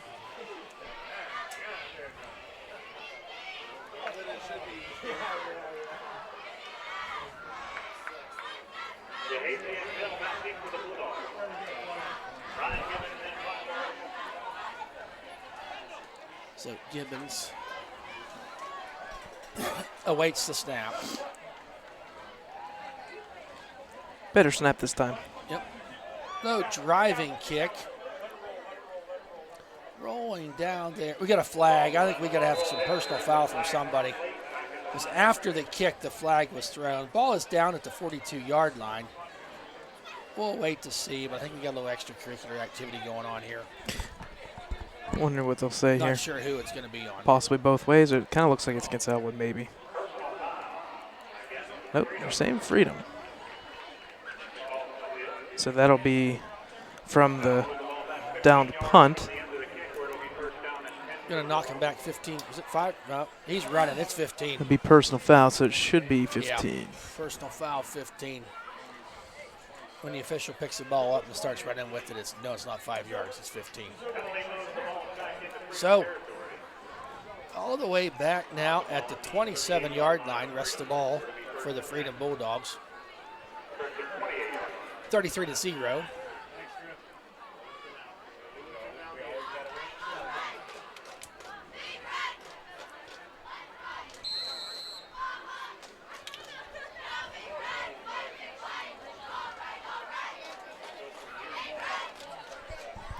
Coming up to the line, the Bulldogs. Beck is still on here, quarterback, under center. Sends Pale in motion. Hand off there to 42. Boyd falls his way forward. Is that Gibbons in there? Slow him down. Yep. Ryan Gibbons And with Wilson. the tackle, and Wilson. Ashton Wilson. His mother actually pulled me aside at halftime and said, you should listen to me on the tackles because I say his name a lot more than what you give him credit for. So we'll work on that. But Ashton's parents do a lot with the football boosters. Sam Teolis and his wife Michelle, president, and takes a lot of work being in a part of that booster organization. They do so much for the kids all year long. There's a handoff around there, number 21, a shifty move. Up there, hit there. We got a flag. Yeah, and we've seen this before. I have a feeling this is going to come against Freedom. We've seen this play before. They called it last year against Neshannock. They've called it this year in the New Brighton game where it's a block in the back or a personal foul, chop block or something like that. That doesn't need to happen. It's like a blind side, yes. Right. Technically, it's not illegal, but they said that any play that's not near the play or makes the play occur, they're going to call it, and that's just what happened. They called that one. So that negates the last play, so we'll redo second down again.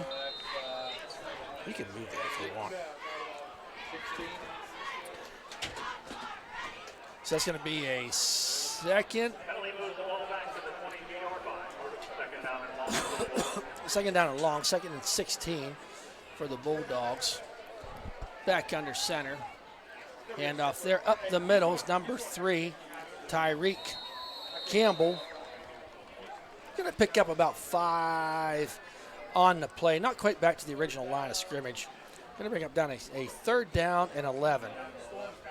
We got a man down in the field. Storm Chambers, a little slow at getting up. Kind of thinking in that neighborhood of a cramp.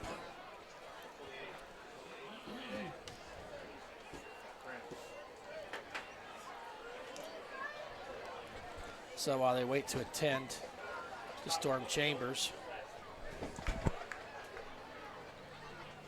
Oh, he's up on his own power. Little hitch in his giddy up. It's getting less the closer he gets to the sideline. So I think we'll just see Storm sit out of play with that cramp.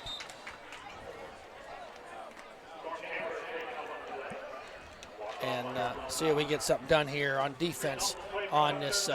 They did give me it's all 6 yards. So it's a 3rd and 10.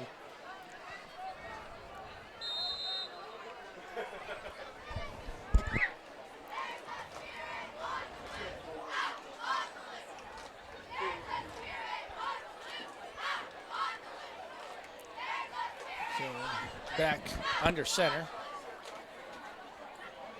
Sends the wide out in motion.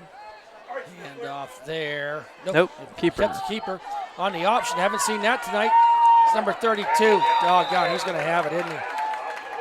Yep. Just keep throwing something a little bit different at us. Number 32, Max Hazy. They actually psyched me out. I thought we were handoff up the middle. Next thing I know, we got Beck coming around the side. So needed 10, got about 12, I'd say. Right, Brad? Yep. Out of bounds he goes. First down and 10 at the 44-yard line. The Bulldogs driving. Under a minute here. Yep. 40 couple seconds left to go. Hand off the pill around that right side.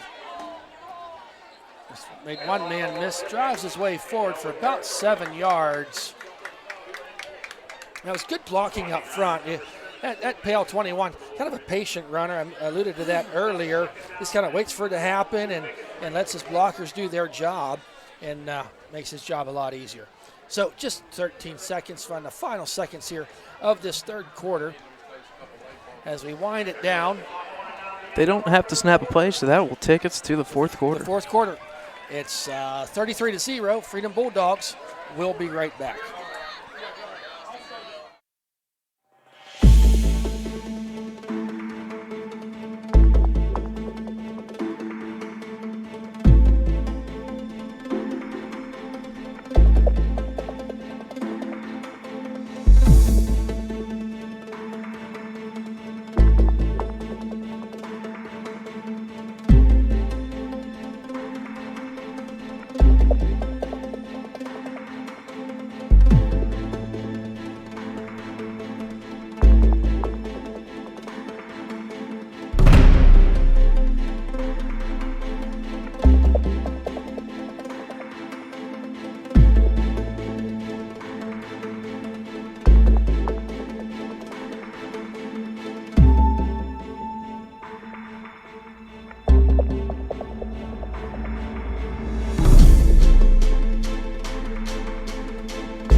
Welcome back, folks.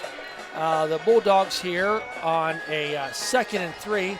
Ball just into Wolverine territory at the 49-yard line. Beck awaits the snap.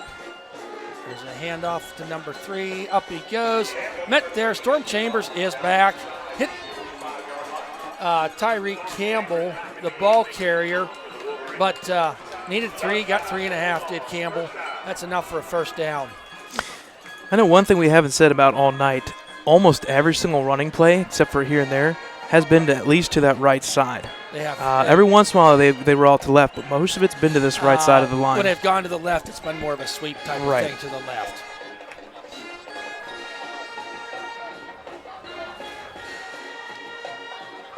So back up to the line is the Bulldogs.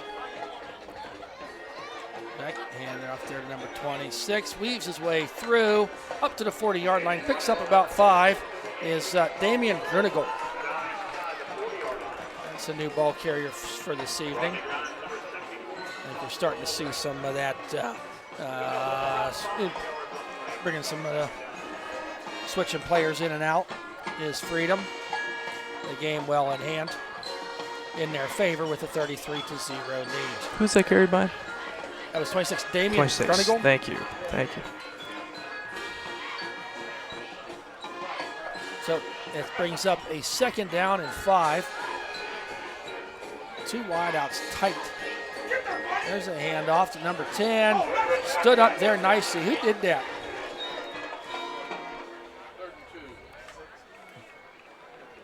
That was number 9, Caden Campbell. Stood him up there at number 10, Dylan Goodrich. Carries the ball down to about the 42-yard line. Check that, 37. I'm sorry, 37. It's about a 3-yard gain. Yep, going to bring up a 3rd and 2. So we're down about a long 2 yards here. He was listening to me. He'll learn quick not to listen to me. Long two. Hand off. Oh, big hole number 3 taken out there. Ball's out. Ball's out. I think it came back to the lineman for Freedom. Yes, it did, I think. Yes, it did. Was that number 59 recovered a ball? I believe Was that so. I believe no, so. Vowles. V-A-L-E-S. Vowles. Got 3 yards. That was enough for a first down, and the ball was recovered. Could not be advanced, but or it stopped right there. So it's not for a first down. They just blew off the ball. They just blew off the ball on that huge. play. And number 66, he's at 6'4", 230 or something. Mm-hmm. There's not much fat on him. 1st and 10, Bulldogs. New quarterback. And there we go. Number 74 with the tackle, Rodney Grimes, for a loss on the play. New quarterback. I missed that, Brad. I'm sorry. Yep. Loss of 2 on the play. Man, loss of 3. Going to bring up a 2nd and 13.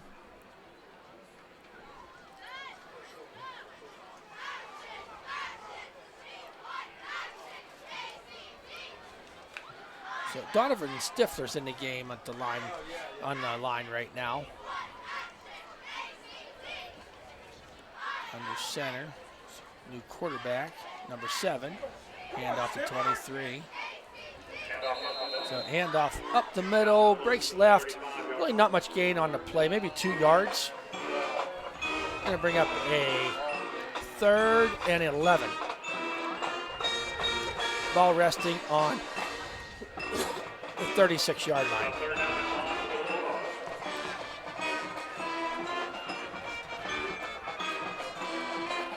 $8:17 to go here in this 4th quarter. Stay tuned, folks, for our halftime for our post-game show with all the stats. We'll have a modified we're gonna final stats. Quick tonight, give you some out-of-town scores. A lot of them will be finals. I don't know if we have any finals yet to give out. It's getting pretty close. Timeout. I believe Freedom. Freedom. That's a Freedom timeout. I want to thank you again, everyone, for joining us tonight here at ecwolverines.com. Appreciate you listening each and every week in and out. And also during the week, you can kind of see a lot of people are viewing the games. Maybe we're at the game, want to see it again, or had something else going on Friday night and wanted to watch the games being played. The Wolverines will appear to be dropping to 0-5 as this game's coming down toward the end with just 8 minutes to play. We've said all season, it's a young team. First-year coach Joe LaMenza. And if you think about last year, if I'm correct, they also started last year 0-5. It wasn't until that back end where they picked up their 3 wins. Yes, that was Shenango was maybe that week 5. Right. That's when they picked up that momentum there. And had Western Beaver, an overtime win down there, and an overtime win at Brentwood to finish out the season. So Slawinski under center now. Handoff. Rodney Grimes just leveled somebody. I think it was number 26. 26 on the carry. Damian Grunigal. Tackled by Peyton O'Brien. Pick up of 1 on the play. Going to bring up a 4th down and 12. And at this point, with everybody subbing in and out, they're going to go ahead and run this play. Yeah, I believe so. Let that play clock's at 22. Running clock. We'll just let it keep going down. If I'm the Wolverines, I'm not boxing it, but I'm putting the 4 linemen up front, and then I'm having all my free safeties and strong safety DBs. They're going to sit right at the yard line. Keep it close. Make it picket fence here, so no one can get through. That appears to be what they're doing. He's back to pass. Oh, wow. Rolling out to his left. On the right, going deep down the end zone. Are you kidding me? Oh, my goodness. Good googly moogly. Number 40. Number 40, Paul Thompson on the 36-yard pass from Carter Slawinski. How did they let that guy get back there? Wow. Made a nice catch, though. That was a little bit of a high throw. That was a he good had catch. to adjust to it. I don't know what grades he's in, but What a catch. mercy, mercy me. We're at 39-0. Extra point forthcoming.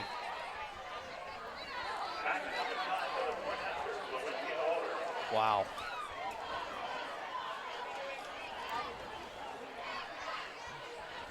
There's the kick. And it's good. That's going to bring the score to 40-0. 7:01 left to go here in this fourth quarter.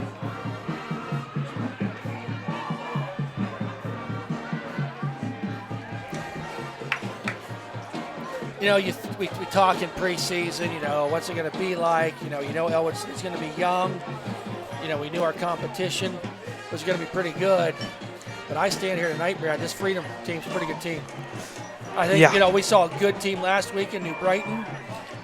Maybe a little more one-dimensional than what this team is. There's a lot of weapons on this Freedom Bulldogs team. And I was going to say, even though the score is only 40-0, we've seen higher scores in the previous weeks, but I think this team has the whole package. They can throw, and they also, if they need to, they could take time off that clock and get 4 to 5 yard runs.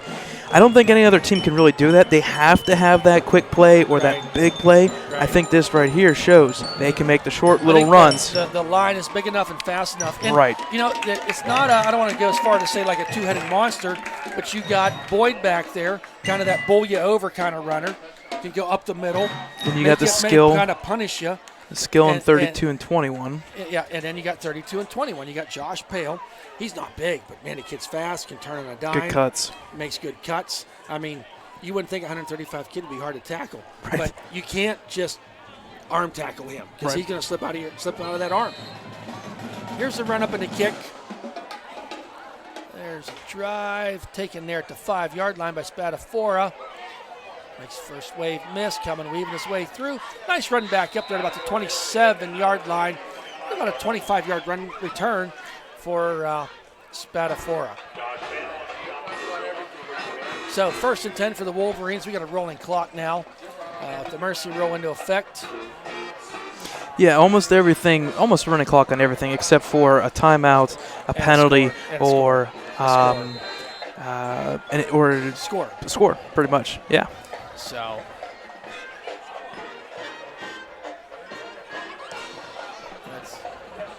that's showing disadvantage to turf. You don't know when new people are coming in because the jerseys always stay clean. I tell you what, though, this week once again, there's certain teams out there that have some really rough numbers to see. It's nice that both these teams always has. I mean, there's crisp clear. It's fairly easy to read these numbers. Right. Timeout was taken by Ellwood City. I think Ellwood City. I think what I'm thinking about is 2 years ago or a couple years ago when they played in the Beaver Valley Conference, they would play teams like Beaver, Bobcats, who had their away jersey would be white and their numbers are gold. And you could not tell who they were. And that's something that the refs and the officials are supposed to check. And I know there's a rule out there. I've seen it because I have a rule book. They're supposed to check certain things like that and deem certain colors, like even when you're pitching. Pitching has to be certain colors. You have to have a neutral color. You can't have a different color and whatnot. Same thing here. At least both these teams have good colors, crisp blue and red and white. Right. So coming back from that timeout by the Wolverines, they have 2 remaining in this waning moments of this game. Number 4, Nick Magnifico in there at quarterback now. Formation. I think that's number 25. That's Brooklyn, Toronto, isn't it? Yep. Brooklyn makes a positive yardage here up to about a gain of 2 on the play.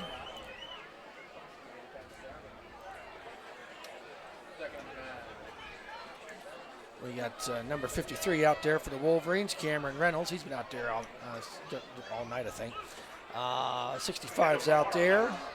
Ryan Welsh on the line.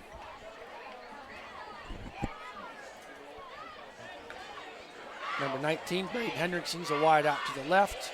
Another I formation, Nick Magnifico under center. Hand off there to Brooklyn. Drives them legs forward. Gets a couple on the play. They bring up a 3rd down.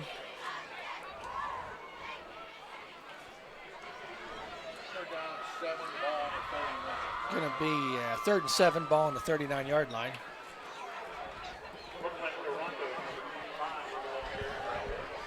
Continue to see even more subs for both teams. For both teams now. Kind of getting the JV type of game here now.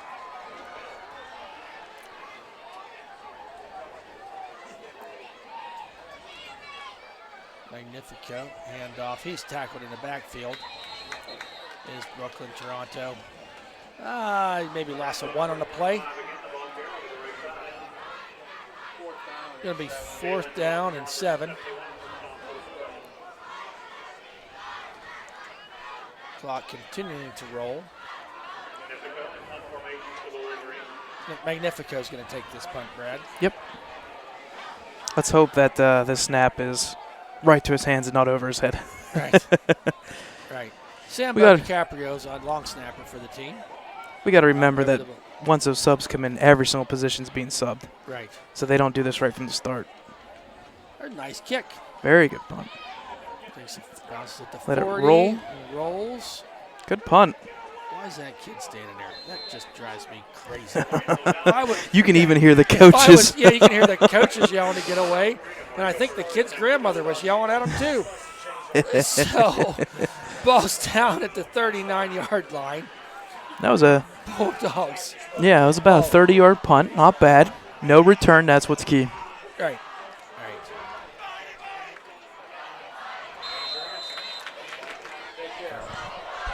Okay, so again, change of possession. They should automatically start the running clock. They did. As they did. Having a good time up here. We have one of the local Beaver County officials, reviewers. I don't know what they call them. They actually judge the officials in this game. Yeah, he just laughs. Now we can. No, not much gain on the play there. We've been biting our tongue all night about any bad official calls because this guy's sitting there. I think I did finally get him to say hello. He had. There wasn't a whole lot of personality there. No. Not trying to take any shots or anything like that. No, not. See, I'm sure he was a great guy if you could talk to him. Good grief. There we go. Number 7, hands off. Rolls forward. Takes the ball out to the 40-yard line. I hope you're getting these numbers now, Brad. Slowly, but I am getting them. Good. 3rd and 4.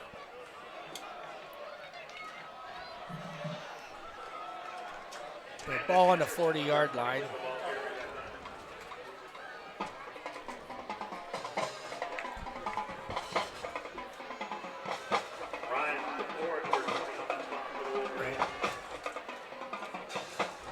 Waits the snap is Lewinsky. And off there to number 8, makes a cut, dives his way forward. Underneath that pile is number 54 for the Wolverines with the tackle. And that is Antonio Perez. So number 8 is the ball carried, Jake Bishkick. Going to bring up a 4th down and a short 2. 2 minutes to go here in the game. Looks like they're going to go ahead and punt the ball.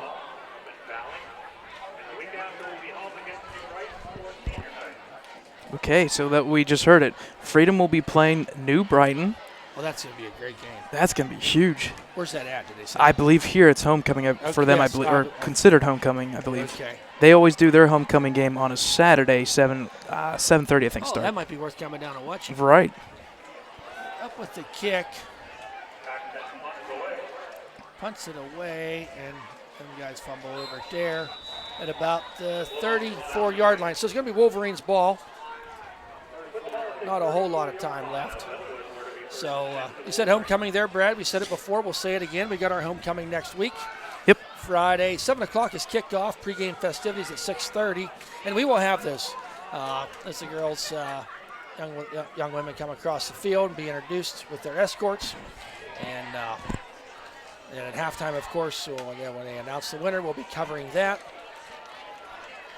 along with be presented with the roses and the fancy chair that they get to sit in, like the Game of Thrones. It's like, Wood Right. Thrones kind of thing. And it's always neat to see last year's Queen and King come back and also say something, say hi and whatnot to us even. Right. There's a move up there. Is that Brooklyn? I believe that is Brooklyn. Nice run there by Brooklyn Toronto. Picked up about 8 yards. Ball on the 42-yard line. Going to be second and we'll say a long two, but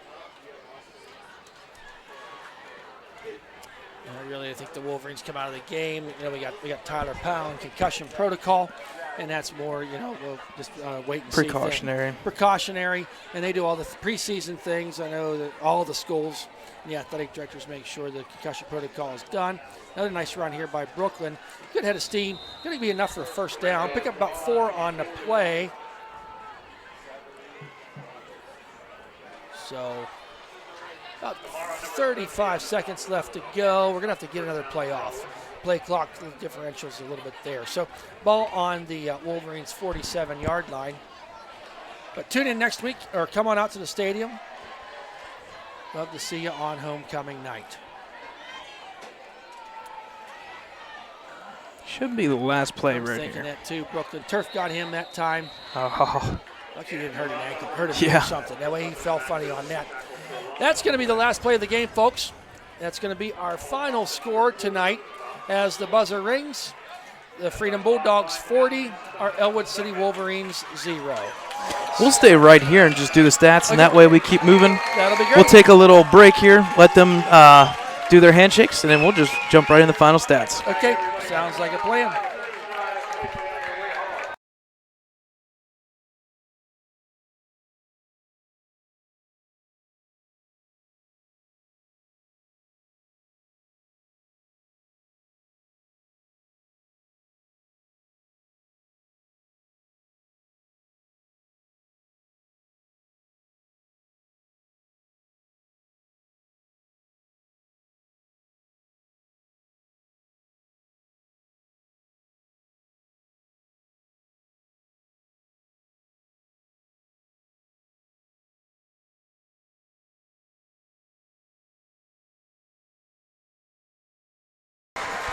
All right, folks, as Thad Sturgeon went and said, our final score was Freedom 40, Ellwood City 0. Scoring by quarters for the Freedom Bulldogs were 14, 6, 13, and 7. Some big plays there all night long. There were some scoring plays, completed pass for 44 yards, a run for 11 yards, a run for 21 yards, a run for 47 yards, and in that pass by the backup quarterback being a nice pass to number 40, Paul Thompson, from 35 yards. So we said it last week, big plays made by Nishanik. This week, once again, big plays by Freedom. Some couple stats here from team stats. Total offense, 408 yards to 67. Passing-wise, 79 to 26 in favor of the Bulldogs. Rushing, once again, 2 weeks in a row, big numbers. Last week was 313. This week, 329 yards rushing by the Bulldogs to just 41 for the Wolverines. Receiving-wise, the yards per catch, 8.7 for the Wolverines, 39.5. Wow. 39.5. I mean, there's only 2 completions, and both of them were 2 touchdowns. So 39.5 yards per completion. Penalties-wise, the Wolverines kept clean, 1 for 5. Bulldogs 4 for 50. No turnovers, both teams.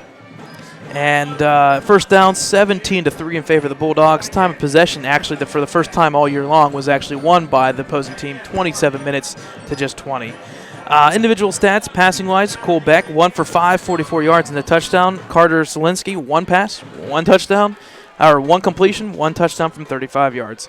For the Wolverines, Ryan Gibbons, 3 for 7 for 26 yards. Rushing-wise for Freedom Bulldogs, 11 carries by number 42, Brett Boyd, 105 yards, 2 touchdowns, average of 9.5. Number 32, Max Huhazy, 9 carries, 83 yards, 1 touchdown, average of 9.2 yards. And then Josh Pale, 8 carries, 77 yards, 1 touchdown, 9.6. So all 3 running backs, 42, 32, and 21, all over 9 yards per carry. Insane. Then for the Wolverines, the big carrier was number 10 this week due to number 23 Tyler Powell being in concussion protocol. Carter Lutz carried 12 times for 37 yards, a 3.1 average on the night. Receiving wise for the Bulldogs, the 2 touchdown receptions, Riker Welling and Paul Thompson, 44 and 35 respectively yards wise on those 2 receptions. For the Wolverines, Peyton O'Brien 2 catches, 13 yards, and Anthony Spatafor 1 catch, 13 yards. Defensive-wise, Brett Boyd led the way for the Bulldogs. He had a total of 8 tackles, half a sack, or we'll say a sack, 2.5 tackles for loss. He was in that backfield a lot. The Bulldogs didn't get as much pressure as I expected to, Gibbons, but you can tell it didn't matter what they were trying to do. Unfortunately, not one, but it seems like 2 or 3 players are always at the ball. Unfortunately, behind the line. And then for the Wolverines, a big week for Rodney Grimes. We heard that name a lot this weekend, or tonight. 7 tackles, 1 tackle for loss. And then also Noah Bunny. Big guys up front getting the tackles this week. 7 tackles on the night. So there's your final stats from this week. You can always catch all of our stats from every single game that we have at our website, ecwolverines.com. So before we head off here, we're going to get some out-of-town scores. One that just went final about, check that, one final half hour ago. I forget that we're 30 minutes later. Central Valley cruised easily over Keystone Oaks, 56-6. That one wasn't even close. 2A school, McGuffey, put up on Beth Center, 46-14. Running through here, looking for more scores. Definitely trying to get you a score for that Riverside Shenango game as well as Laurel and Clareton. Other scores here, Aliquippa. Wow. We talked about this. 14-0 at halftime. It's 40-0. 40-0 Aliquippa over Beaver Falls. Waynesburg lost their game to South Park 22-9. Let's see. See if I keep scrolling here. If I can find that Riverside and Shenango game. Montour beat Blackhawk. That's a huge one. Wow. Montour beat Blackhawk. That wasn't supposed to Or no, wait, check that. Sorry, I thought I saw 31. My eyes deceived me. Blackhawk did win. They scored a touchdown with like 2 minutes left in that game. Blackhawk did win 29-21. I apologize. Okay. Let's see. Sarah Catholic went on to beat Carleton 55-13. No surprise there. Running clock for Burgettstown started real early in the third quarter. I believe they won their game, if I can find it here. They won 42-9 in their game. Woodland Hills lost the ball to 30-27. At halftime, it was Union 35 to 6 over Rochester. Rochester definitely having a rough year this year. Yeah, Rochester was the team that made it to the WBA semifinals last year. Big difference. They must have graduated a lot of big seniors there. Just went final 22 seconds ago. Kid you not, from Newcastle News Sports. Newcastle falls to West Mifflin 35-27. All right, here we go.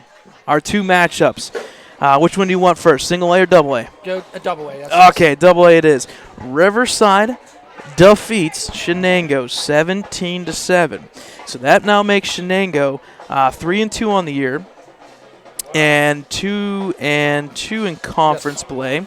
That makes Riverside 2-2 in conference play. So now the head-to-head now goes Riverside, and look at that. Riverside started 0-2, won 2 games in a row, and now all of a sudden they're that 4th seed right now. Come this weekend's finals.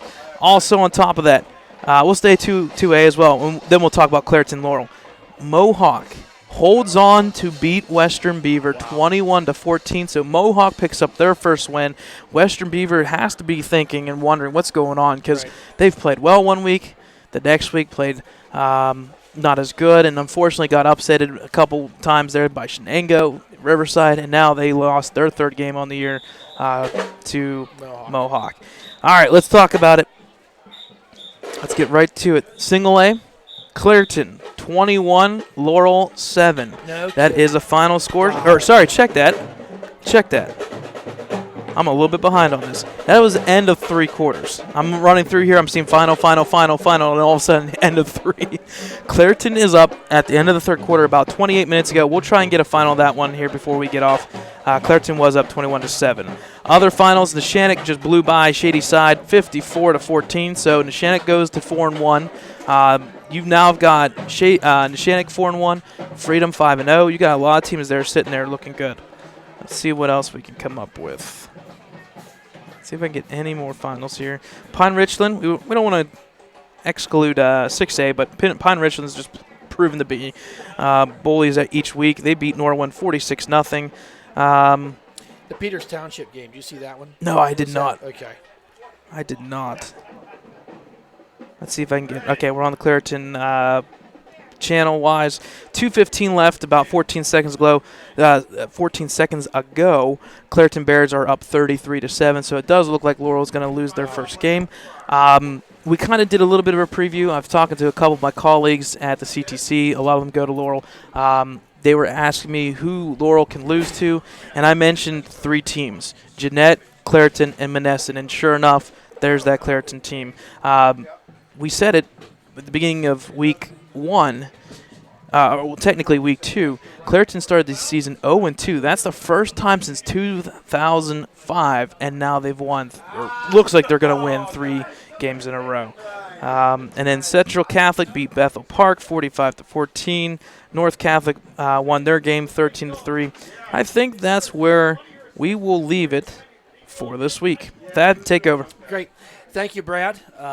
We do appreciate you being with here this evening. As we said earlier, next week is homecoming at Helling Stadium there in Ellwood City. So please come on out to the game, support the cheerleaders band and football players, and the homecoming courts, both the male and female side of that. So once again, as we close out tonight here at this beautiful night of football in this beautiful stadium, Freedom Bulldogs 40, Ellwood City Wolverines 0. We thank you for listening at ecwolverines.com. We hope you've enjoyed the broadcast as much as we've enjoyed presenting it to you. Thank you and good night.